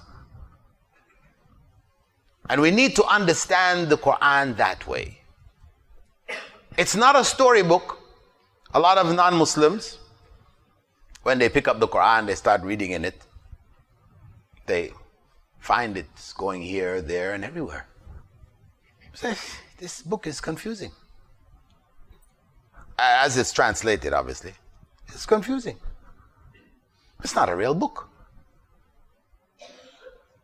Because they're used to reading the Bible, which is a bunch of stories. It's a storybook. Story after story after story. With great details about these stories. That's what they're used to. So when they pick up the Quran, and most books, when you get it, if it's a book with some kind of a message, not a science book, but a book with some kind of a message, it's a story. It's coming in some kind of story form. We're used to stories. From we were children, what do we like? Bedtime story. Huh? What kind of books do we like to read? Books with stories in it. We're raised on that. We are inclined to stories. So when they pick the book up, it's not following the story pattern. They say, this is confusion. I'm expecting a story. I'm looking for a story. I mean, yes, there is the story of Prophet Yusuf. It's there, one story. But is there another chapter that we can say that whole chapter is a story? One story? Can't find it. So then what? This is the point that is lost on many, that the Quran is talking to us. It is Allah speaking to us. He is communicating with us. And just as when you sit down and communicate, if you listen to two people talking, do they talk in stories? They sit down for half an hour and they just tell one big long story? No. They will start something, then something else comes up, and this one adds this one and that one. That's how we speak. We don't speak in stories. But this is the Quran talking to us. So Allah talks to us and to all of our needs, whether psychological, whether emotional, whether spiritual, whether material. Allah talks to us through the Quran. This is the word of Allah. So, what better foundation for our faith than Allah, God Almighty, speaking to us directly? That is the Quran. But unfortunately, for most of us, we haven't grasped that. The Quran is a book of barakah. It's a barakah book. You read it for the 10 hasanat you get for every letter. It's not about communication. You're not thinking in those terms. You're just thinking about hasanat. And it's a good thing to think about hasanat. It's not bad. But if thinking about hasanat causes you to miss out on the real message of the Quran, then that's very dangerous. That's very dangerous. We have misplaced our connection with the Quran. It's become misplaced. We're focusing on the wrong things. And that's why, for most of us, the Quran remains for 11 months on the top of the shelf. We keep it the highest point. Above all the other books, we put it on the top of the shelf. That's where the dust collects. At the end of the 11 months, when Ramadan comes around, we take it off, we blow off the dust, we sit down, we start reading it for the hasanat. We read the whole Quran in Ramadan. If we can do it 2 times, we feel even better. You know, the more the merrier. But what Allah had to say to us, we didn't grasp. It went over our heads. For most of us who don't understand Arabic, we don't even understand what is being said there. We've learned how to parrot the Arabic alphabet and its letters and read it. But we have no idea what Allah is saying. And even for Arabs, we might think, oh, but the Arabs are so fortunate, they understand. But actually, they're just reading it fast too. They're not even thinking about it either. They're just reading. Because the goal of reading Quran in Ramadan has become completing Quran in Ramadan. It's the completion. Why? For those hasanat, the 10 for every letter. You add up how many letters are there in the Quran? It's a big number. Multiply that by 10. MashaAllah. That's a huge number. But that's not what the Quran was for. When the Prophet ﷺ said to the Sahaba, yes, there are 10 good deeds for every letter you read. And I don't mean alif, lam, mim is a letter, but alif is a letter, lam is a letter, mim is a letter. He was saying it to people who understood that the purpose of reading the Quran was guidance. Hudan lil muttaqeen. There it is. Right there. Very simple. Not complicated. Again, ad-dinu yusr. Why we read the Quran? Hudan. Guidance. Guidance for those who fear Allah. So what we need to do, we want to increase Iman? Let's get back to the Quran the way it was supposed to be read. It's not important to complete the Quran in Ramadan. It's not important. What is important is to read the Quran and receive the message of guidance from Allah subhanahu wa ta'ala and to implement that guidance in our lives. That is what is important. Even if all we get through in the whole of Ramadan is Surah Al-Baqarah. وَمَا أَدْرَاكَ مَا سُورَةُ الْبَقَرَةِ.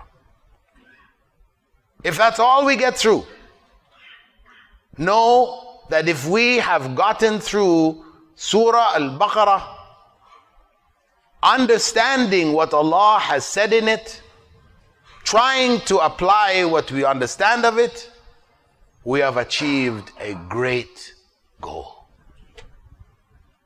A great goal. So great that Abdullah ibn Mas'ud said that the one who had learned Surah Al-Baqarah among us, among the Sahaba, 60-odd thousand, 80-odd thousand when the Prophet ﷺ died, he was called Hafiz.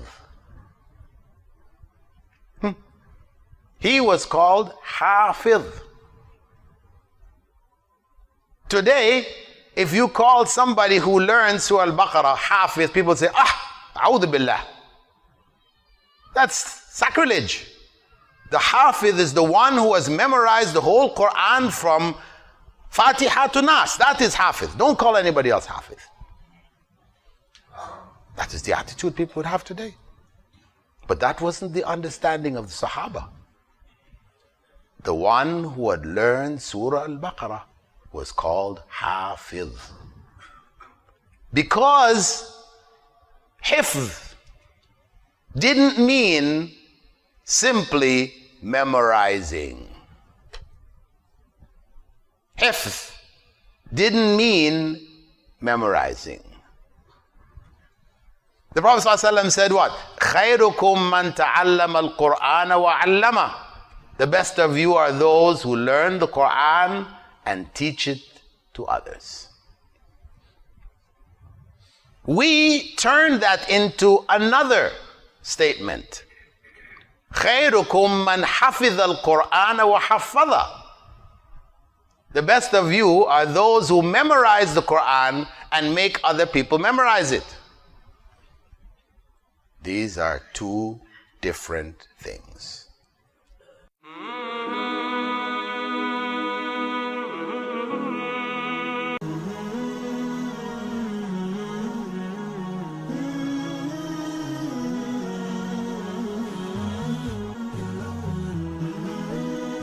Horizon TV, the beacon for the nation.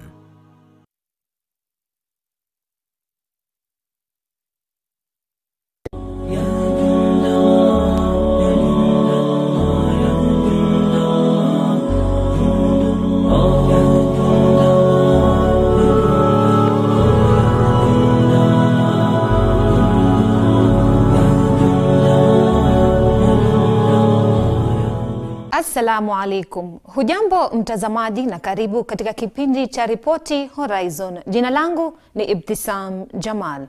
Swala la kudanganya ni jambo ambalo linakemewa na linapingwa vikali katika dini zote duniani. Lakini je, umewahi kujiuliza swali, kwa nini habari na kudanganya linalinganishwa? Habari ghushi ni nini? Chimbuko lake limetoka wapi humu nchini? Na kwa nini wanahabari wanahusishwa na kusambaza habari ghushi katika kila upeo wa humu nchini? Ungana nami katika makala haya ambayo yataangazia swala la habari ghushi humu nchini. Jina langu ni Ibtisam Jamal. Maovu yote duniani yamefungwa katika chumba. na ufungo wake ni kudanganya. Uongo unaweza sambaa nusu ya dunia wakati ukweli bado unavaa viatu. Dini zote zimekuwa mstari wa mbele katika kukataza, kusema na hata kusambaza uongo. Allah warns us about believing that which we hear or see without authenticating it. Isn't that a major disaster today? Nowadays we have videos, we watch them, we can actually see them, and it's a lie. It didn't exist. It didn't even happen. It's perhaps a voice over, video shop, etc., etc., and we believe it. Subhanallah. Be very, very careful. Even what you see in mainstream news channels can actually be fabricated, and it can actually be wrong news. It can be something wrong. I recall watching news on a channel that people would never think would peddle lies, and they had footage of some story that was a long time back, and they sold it as though it was a current affair. May Allah subhanahu wa ta'ala forgive us and protect us. Hii inaashiria karne ya sasa ya 21, wakati ambapo mitandao ya kijamii ndiyo chombo cha kusambaza maneno ya uongo kwa sekunde moja na kufikia watu wote duniani. Kabla ya kuliangazia swali hili nyeti, nimepata nafasi ya kukaa chini na baadhi ya wanahabari wakongwe na walikuwa na haya ya kusema kuhusiana na habari ni nini. From a journalistic point of view, it is so difficult to define what news is, but we just define news based on its characteristics, like the timeliness, the accuracy, proximity, and that not. Therefore, news is basically information to enlighten the public on what is happening around you, if it is timely. Taarifa na habari za uongo zimeweza kuonekana pakubwa katika kampeni ya uchaguzi wa Marekani. I think the idea that fake news on Facebook, of which it's a very small amount of the content, influence the election in any way, I think is a pretty crazy idea. Mitandao ya kijamii kama vile Twitter, Facebook, Instagram, Snapchat na hata WhatsApp imeweza kubadilisha mawasiliano ya wananchi na jinsi ya kupata taarifa za habari kupitia vyombo hivyo.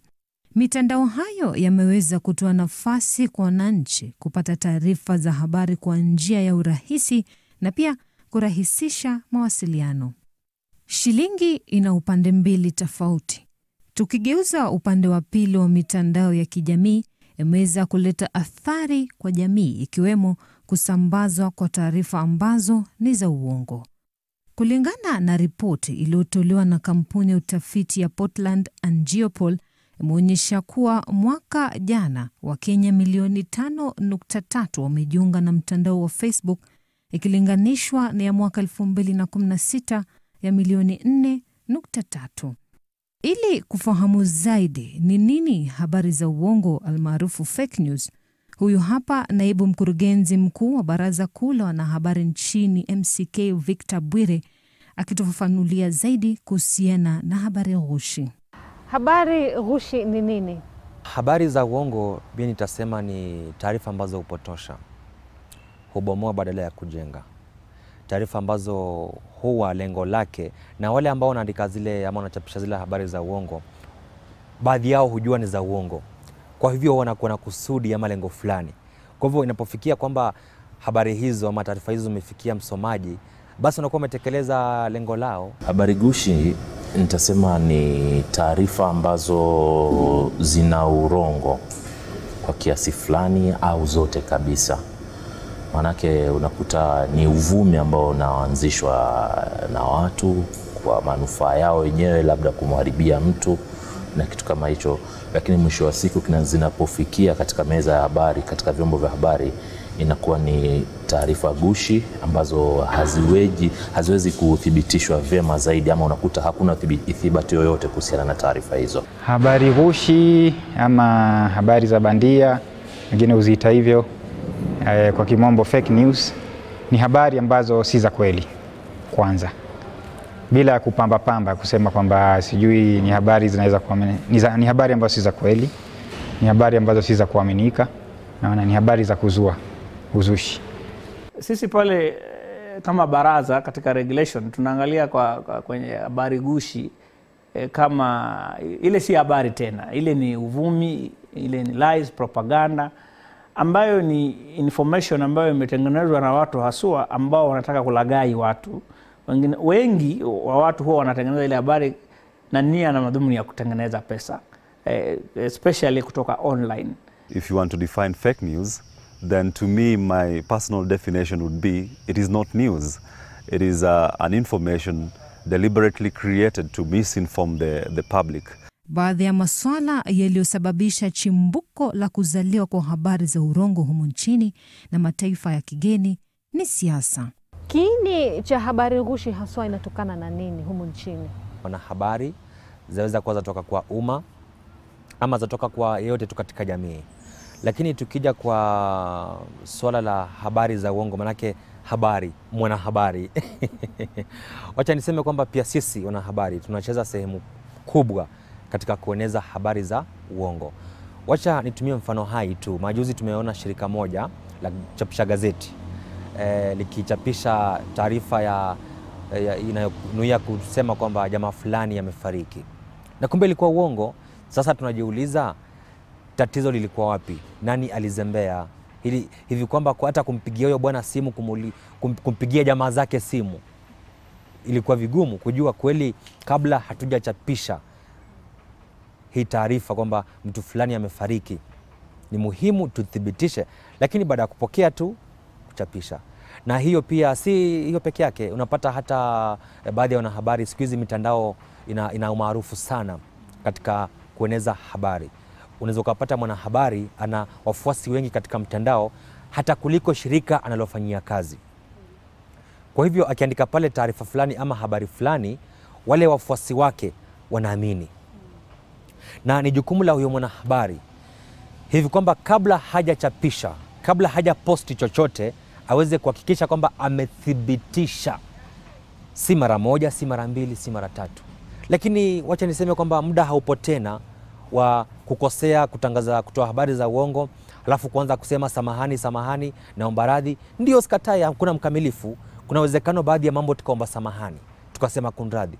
Lakini kwa habari za uongo, kwangu mimi nasema kwamba kwa kiwango fulani wacha nijifume mshale ama nifume tasnia ya wanahabari mshale kwamba hapo tunakosea. Hasa katika enzi hizi za teknolojia, kuna baadhi ya wanahabari ambao ni goigoi, ambao ni wazembe. Siogopi kusema hilo, manake kama kweli tutafuta ukweli, lazima tuseme ukweli. Unajua sekta ya habari haikuanza na mashirika haya tuko nayo, Nation, K24, sijui nani. Yameanza kitambo, yani tangu wakati wa Mtume kulikuwa na watu ambao wanatoa habari hapa wanazipeleka pale pengine.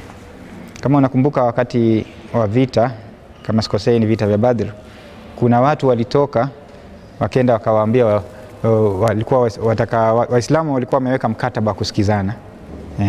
Wasikizana na Mayahudi, ambapo tutasikizana mkataba huu tuache vita ili kuwe na amani. Sasa wakatoka watu huku wengine wakaenda upande wa Waislamu wakawaambia, nyinyi mnasikizana na wale watu wamewadanganya. Sasa nyinyi mkiweka silaha chini, wao watakuja kuwavamia nyinyi. Naona. Na sasa Waislamu wakasema, ala, kuna namna hiyo. Haya, na wakatoka watu wengine huku ambao ni wanafiki wakaenda kule wakasema hivyo kwamba nyinyi sasa mmedanganywa na wale, wanataka tu mweke silaha chini mwavamie.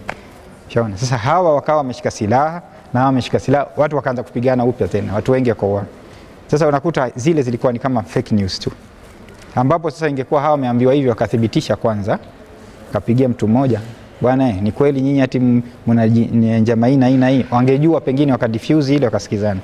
So zilianza tangu wakati huo. Kuna vijana walikuwa wakitafuta kazi, wakawa wameonelea kama ile industry ambayo unaweza tengeneza pesa. Sasa wale huwa wanaketi mtu akiwa na nia kwanza kumharibia Bwire jina, lakini la pili ni kutengeneza pesa. Sasa atakwambia habari fulani, mambo pengine 10 things about Victor Bwire, number 7 will shock you. Sasa wewe utaenda kuangalia pale ukifikiria kuna la maana. Kumbe nia yake ni kwamba ukishakuwa online wale wanalipwa ile clickbaiting, sio? Wanatengeneza pesa yao. So mambo mengi ambayo huwa wanasema ni kidogo watachukua mambo mawili matatu juu yako, lakini wachanganye na urongo na uvumi Na sasa zile si habari za kutegemewa vile sisi tunavyoona katika Media Council. Swala la habari gushi, mimi mara yangu ya kwanza kusikia ilikuwa ni wakati wa uchaguzi wa mwaka 2007.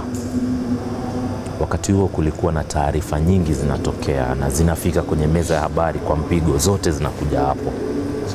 Kumbe kwenye baadhi ya taarifa hizo kulikuwa na watu ambao walikuwa na nia zao. Wakati huo tulikuwa tuko katika kile kipindi cha kampeni tuelekea uchaguzi wa mwaka 2007. Hapo ndo niliweza kugundua kwamba tuko katika ile era ya taarifa gushi hapa nchini Kenya. Kimataifa zimekuepo. The advent of fake news we've just come to get to know about it in 2017. It's more of a new phenomenon in the globe, and specifically it is a term that was gotten from what I would call very unprecedented lashing out of the media by the then presidential candidate in the United States of America presidential race, that is the current president Donald Trump, who was opposed to information that was being churned out by specific media outlets, and hence the tag fake news. And specifically, it is something as journalists we've grown to see that it is something that is really happening.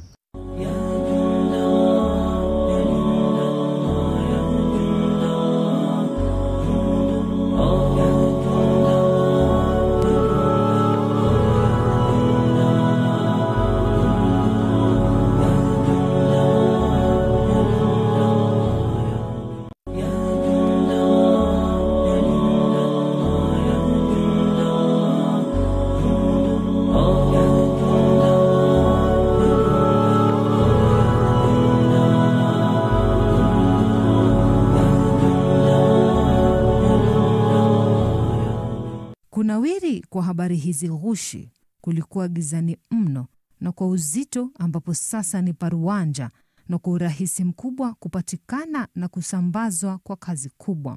Wakati wa kampeni ya uchaguzi mkuu wa mwaka 2017 humu nchini, habari hizi ziliweza kuchipuka na kutatiza wananchi kila upande.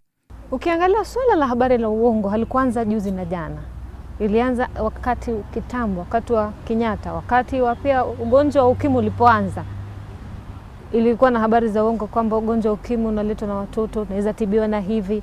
Na je, uchaguzi wa mwaka 2017 wakati wa kampeni umeweza kufungua milango kwa habari za uongo kuweza kuenea na kujulikana kwamba lipo katika humu nchini? Ama wewe unaje haswa? Wacha niseme kwamba kunapokuwa na shughuli kubwa kama uchaguzi, sasa yeyote anaweza akaeneza habari za uongo ili kukidhi mahitaji yake. Labda anampigia debe mtu fulani, atasema eneza habari za uongo ili mtu wake apate kura nyingi. Pili, utapata kwamba sasa mbali na uchaguzi, sasa watu wakati huo labda wanafuatilia habari kwa karibu kujua tumefikia wapi uchaguzi nchini Kenya. Sasa wale wengine ambao wana habari ambazo wanataka ziwafikie watu fulani, anajua kesho gazeti itanunuliwa sana, manake labda mahakama ya juu ya upeo kunradhi yamefutilia mbali uchaguzi. Kwa hivyo acha hii habari ya uongo, nitafute nafasi katika hilo gazeti, ninunue hiyo nafasi. Ama hata katika hizi blogs unapata sasa atatumia fursa andike pale kichwa fulani ili kuvutia watu, alafu uko chini anaweka habari fulani ya uongo. Habari gushi imeishi na sisi, manake mambo kama udaku mtaani na nini mambo ambayo yamekuwa for almost all our lives. Lakini sasa yalianza kupata mwelekeo tofauti sana just about during election, wakati wa campaigns za 2017 election. Ukiangalia kama ile research ilifanywa na Geopol mwezi wa 5 last year, ikatoa ripoti yake, ilikuwa kwamba ilikuwa imepeak. Lakini sasa ukisikia kama vile watu wa Cambridge Analytica wanasema kama ni ukweli, wanasema 2013 walikuwa na walitengeneza zile habari. Lakini hapa imekuwa ni tatizo kubwa kuanzia 2017 ndio ilianza kuonekana kwa ukubwa, ukawa kuna mambo fulani especially ambayo yanahusika na wanasiasa ambao wale walikuwa wamesimama kisiasa, mambo mengi yakianza kuwahusu, ndio watu wakaanza kushangaa hizi habari huwa ni vipi, mbona mtu afanye hivi? The Kenyan media industry has not been exempted from fake news. And quite clearly, as you pointed out, during the just concluded, electioneering process, Of course, we had a very interesting election in the history of this nation, whereby we had to go through two specific elections, and quite obviously, we had instances where and when we had, fake news being extended by specific outlets, and I would say the extent at which we experienced this was not quite as much as probably before we got to know about the advent of fake news in itself, and I would point that to the level of alertness in the media industry, and that feeling that the public really depended on us to ensure that the entire process was fair. It was reported accurately. It was reported with a lot of independence, rather.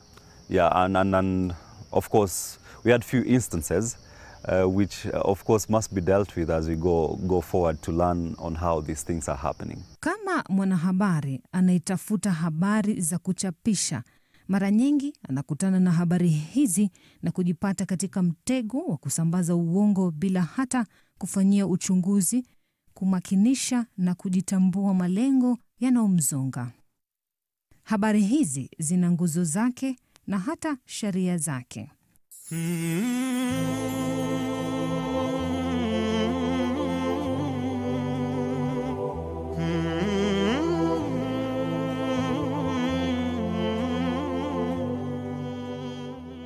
Kama mwanahabari anapaswa kuwa na ufahamu wa kuweza kutambua habari ghushi. Ni kujihadhari, ni kutambua, kuwa na ile ability ya kama mwanahabari kuweza kujua hii ni fake news na this is real news. Yani zile habari ghushi na zile habari sahihi uzijue, uweze kuidentify. Na utazi-identify vipi? Kuthibitisha. Umepata habari, thibitisha. Kwanza kabisa, mtu fulani amefariki. Piga simu kwa watu wake, find out mtu wake ambaye yuko karibu ni nani, au mwenyewe jaribu simu yake, tupiga simu yake. Ukiona simu yake ishikwi, pengine waweza shtuka umeshikwa ile simu yake. Sasa akishika ile simu, hata unaja kumuuliza, utamsalimia tu, habari gani bwana, nilikuwa nakupigia simu kwa mkuu. Kumbe ulikuwa unataka kujua kama amekufa ama hajakufa. Tayari ushajua. Sasa pia kitu gani kinasababisha hii? Kitu ambacho kinasababisha habari ghushi, utakuta kwanza kabisa ni ile desperation ya wanahabari. Ile kiu ya kupata habari, wewe kwanza wewe ndio break news, kwanza wewe ndio upate habari, alafu kuna mablogs. Naona ukiweka fake news, kesho wanahabari wako wengine watashikwa. Sasa lazima uwe careful. Na hiyo ndio athari moja nyingine pia, kwamba utavutia kesi nyingi. Naona alafu kampuni mwisho itafilisika. Utavutia ile habari, ile chumba cha habari chenu kiwe hakiwezi kuaminika. Sasa watu wakisikia habari fulani, umetoa habari moja news, lakini mwaka mzima mtu akisikia habari kutoka kwa shirika hili anaona ngoja kwanza niulize shirika jingine, kwa sababu ile habari moja ya mwaka jana. Kuna njia ambazo hivi sasa Media Council wanafanya ile program na internews vile nilikuwa nimekuguzia, ambayo inasaidia waandishi wa habari ile ku debunk fake news, fact checking na nini. Na kuna tools ambazo waandishi wa habari. Lakini mimi kama mwandishi wa habari, hata kando na hizo tools ambazo kwa hivi sasa zinatengenezwa na wataalamu wa kusaidia waandishi wa habari kugundua fake news, mimi kama mwandishi wa habari niko na uwezo tu, hata kama ninafuata professionally, kujua kama habari ni urongo ama ni ukweli. In the current age journalism, we've known that we can't do away with social media. But according to our ethos of operations, I would call them the ethics, the general ethics that we use as a means of operation and affirming our professionalism.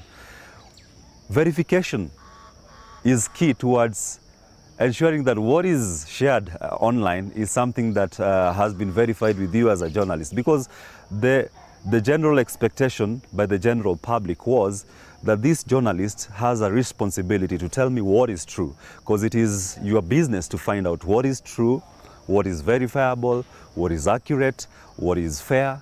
Much as we must depend on it, we can't do away with social media. We must always, extend our abilities to verify information that we get from the social media. Wacha niseme bila kujimamasa kwamba wanahabari hatujitumi tena sana. si wote, lakini sehemu fulani ya wanahabari hatujitumi.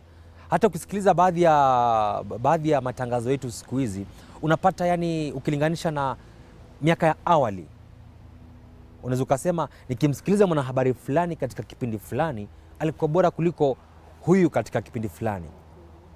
Si kujaribu kuwachamba, kuwasuta, kuwakejeli na kusema kwamba wanahabari wanakosea ama ni wabaya, la. Lakini kwa muktadha wa habari za uongo, ni kweli tunachangia katika kupotosha umma. Armchair journalism.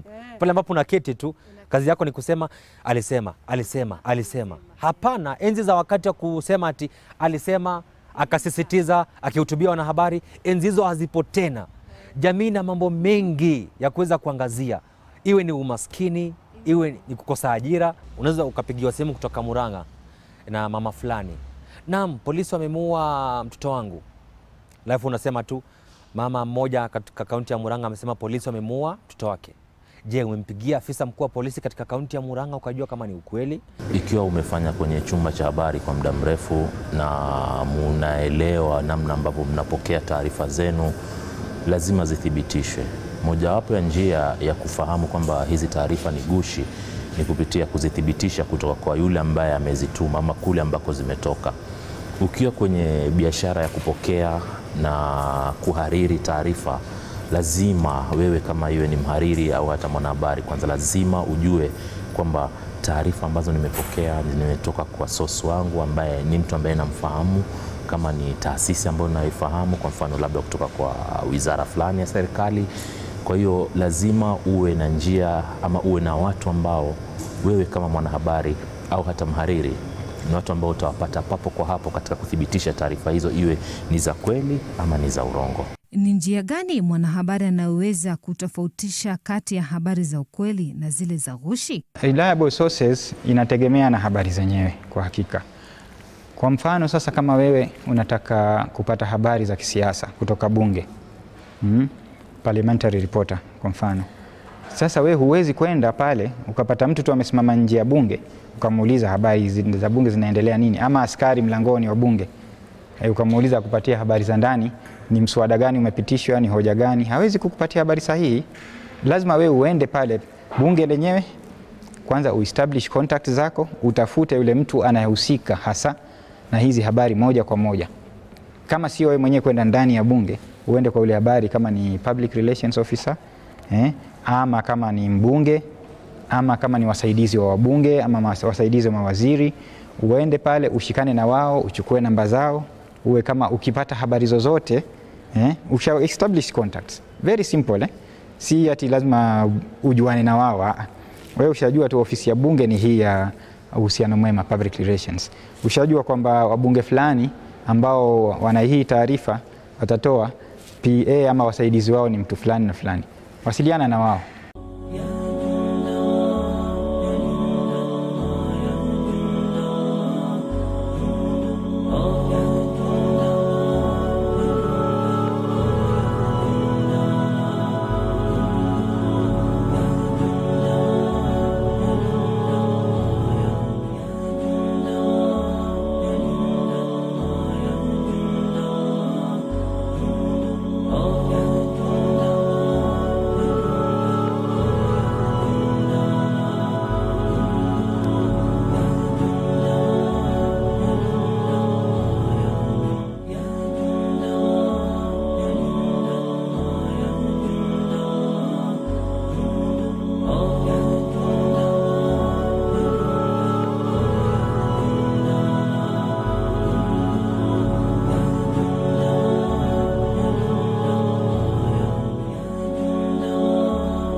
You're watching Horizon TV, the beacon for the nation.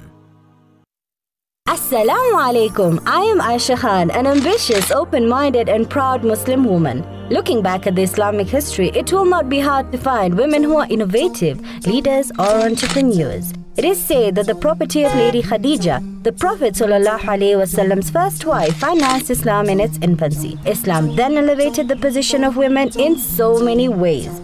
Join me as I set out to go on dates with Muslim women from all walks of life to find out who they are, what they do, and what role Islam plays in their lives. Bismillahirrahmanirrahim. Assalamu alaikum.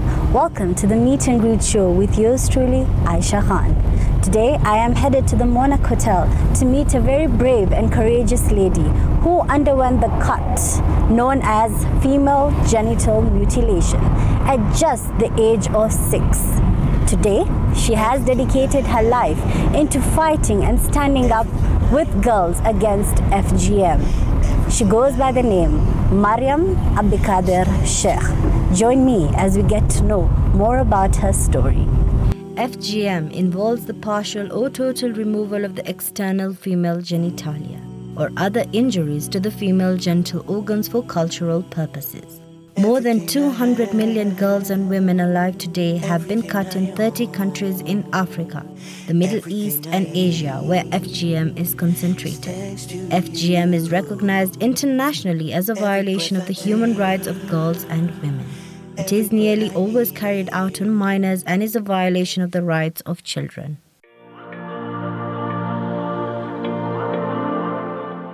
I am finally at the Monarch Hotel with the lovely Maryam Abdikader Sheikh. Welcome to the show. Thank you. Maryam, you have been born and bred in the northeastern area, a region that is leading in female genital mutilation. Tell us about your experience, especially how you underwent the cut at the age of 6. Thank you very much. As you rightly put it, that region many times leads, is always the last, even when you just mentioned the regions. But when it comes to FGM, it tops. We're talking to the tune of 98%, and they cut girls between 5 and 10, mostly between 6, 7, and 8. So yes, I was one of the girls during my time who were cut. I was cut at 6 years. By that time, if I recall, it was this thing of, you have to undergo a painful thing, but it's up to you to either show you are brave or you're a coward. So somehow, I don't know, maybe the society was trying to shift blame from themselves so that you don't see they have taken me through a painful thing. But it's like, oh, I could not withstand. I wasn't brave enough, So, yeah, and it's been done decades ago. People think you forget. It's not easy to forget. Especially if you are cut by a razor or a knife. The first time it's cutting, yes, it's painful, but later on, as the nerves pick, is when, and that is something called hamfafa in the Somali community. It's the thing I recall until today. That hamfafa, it was the most painful thing. It's like a million insects eating into you. It's I was moving and I was like crying and it was really very, very, very painful ordeal. And nothing prepares you for that. No, nothing actually prepares you for that. How do they actually take you to it? Like when you're growing up, are you told stories about it or you just dragged there? No, there's stories around it, and sometimes it's stories of women wanting to make it look like it is they were brave enough, and because they were brave, their mother was feted, she was praised, they were given presents. So somehow the focus is not how painful and how bad it is. It is on this one thing that you must go through, but because there's some little pain, it's only the brave who will be able to withstand. So even as a young girl, you begin thinking, oh, I know I'll go through it anyway. So you're like, oh, I would want to be brave. I would want to show I'm brave. But I was a very timid person. And I was the last, and so I watched when everyone was being cut, and as they were wailing and crying, and every time, and my like the reality of what I was going to go through was becoming more and more evident. And so by the time I was now the one made to sit in between this jumbo woman, and my legs and my hands were being held apart, I was already almost half dead, I would say. Well, it sounds to be a very painful ordeal, but a question that lingers in my mind, and I'm sure the viewers out there, is despite knowing, you know, how painful it is, and this is infringing on the right of a child and a girl, you know, and the repercussions are very many. We're looking at gynecological problems, psychological trauma, and even painful pains during childbirth, you know. Why do they still practice it? It's one of those things called a social norm, and when a community has been practicing something for a long time and it places rewards and places praise around it, there's a narrative around it, there are sayings and there are beliefs holding it into place, then a social norm is something you can't even justify or explain, even as a person from that community. Why would someone want to take their own daughter, a daughter they love, something they went through that was that painful? You know, it just beats every logic. But you know, when a norm is a norm, there's no explanation from outside. So it's a norm, it's a social norm, but not only is it a social norm and a cultural practice, it's a practice that has been wrapped around Islam. We are unable to just unwrap this beautiful name, Sunnah, Mubah. It is Islamic, it is required, it has to be done. These all things, and people quoting, you know, like a hadith that are weak and all that. So one of the other things that is holding it in place is really the justification that is given as if this practice is Islamic.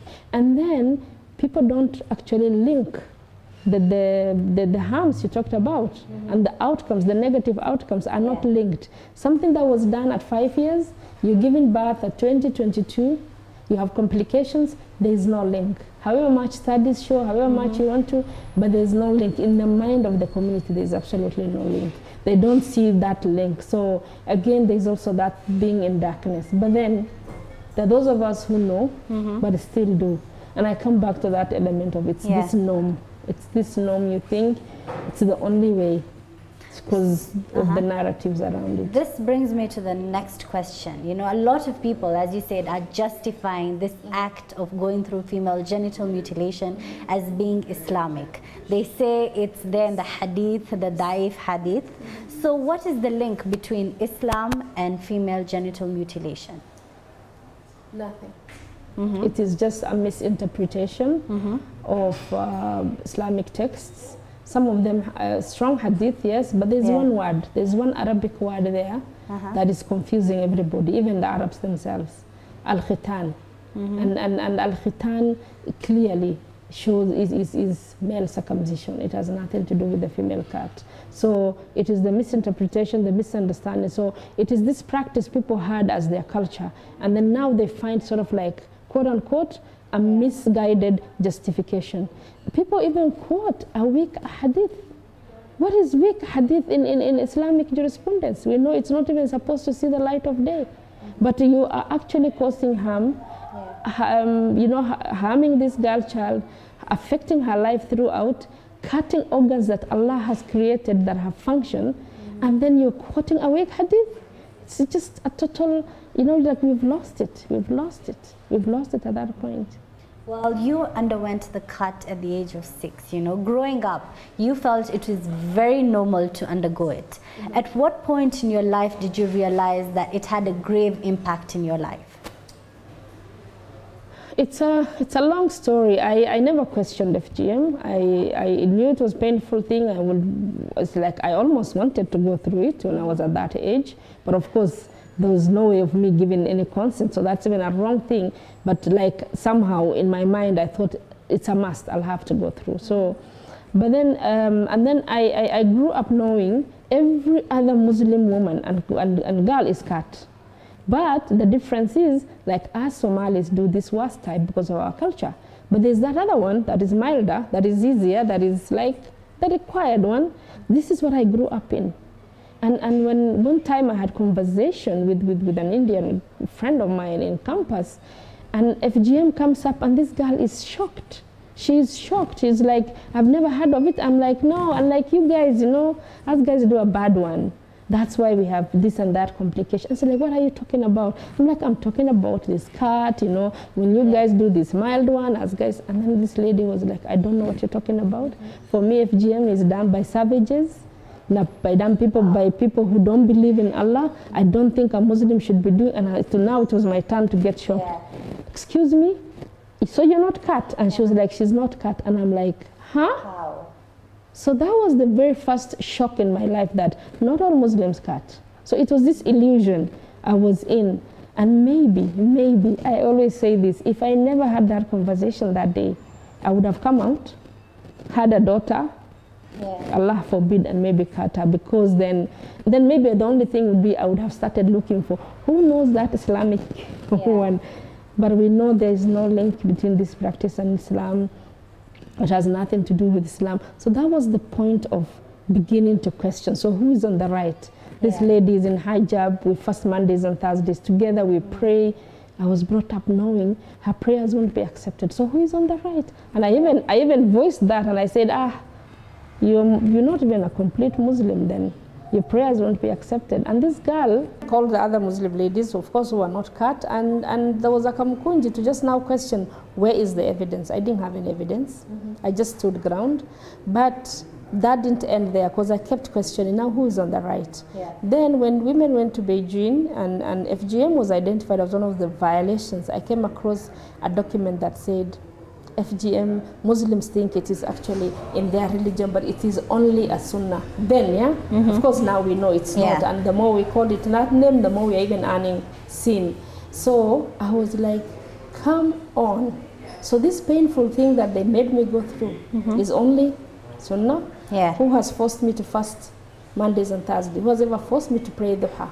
Who has even ever asked me, have you prayed two rak'ats before Dhuhr and after? Nobody. Why was I made? So that was the point of beginning now to question. But there was no Google, there were no write-ups around it. So I struggled through that until 11 years later, when I really delved into it and understood it had no link with Islam, absolutely, and now even had an opportunity to educate community to abandon.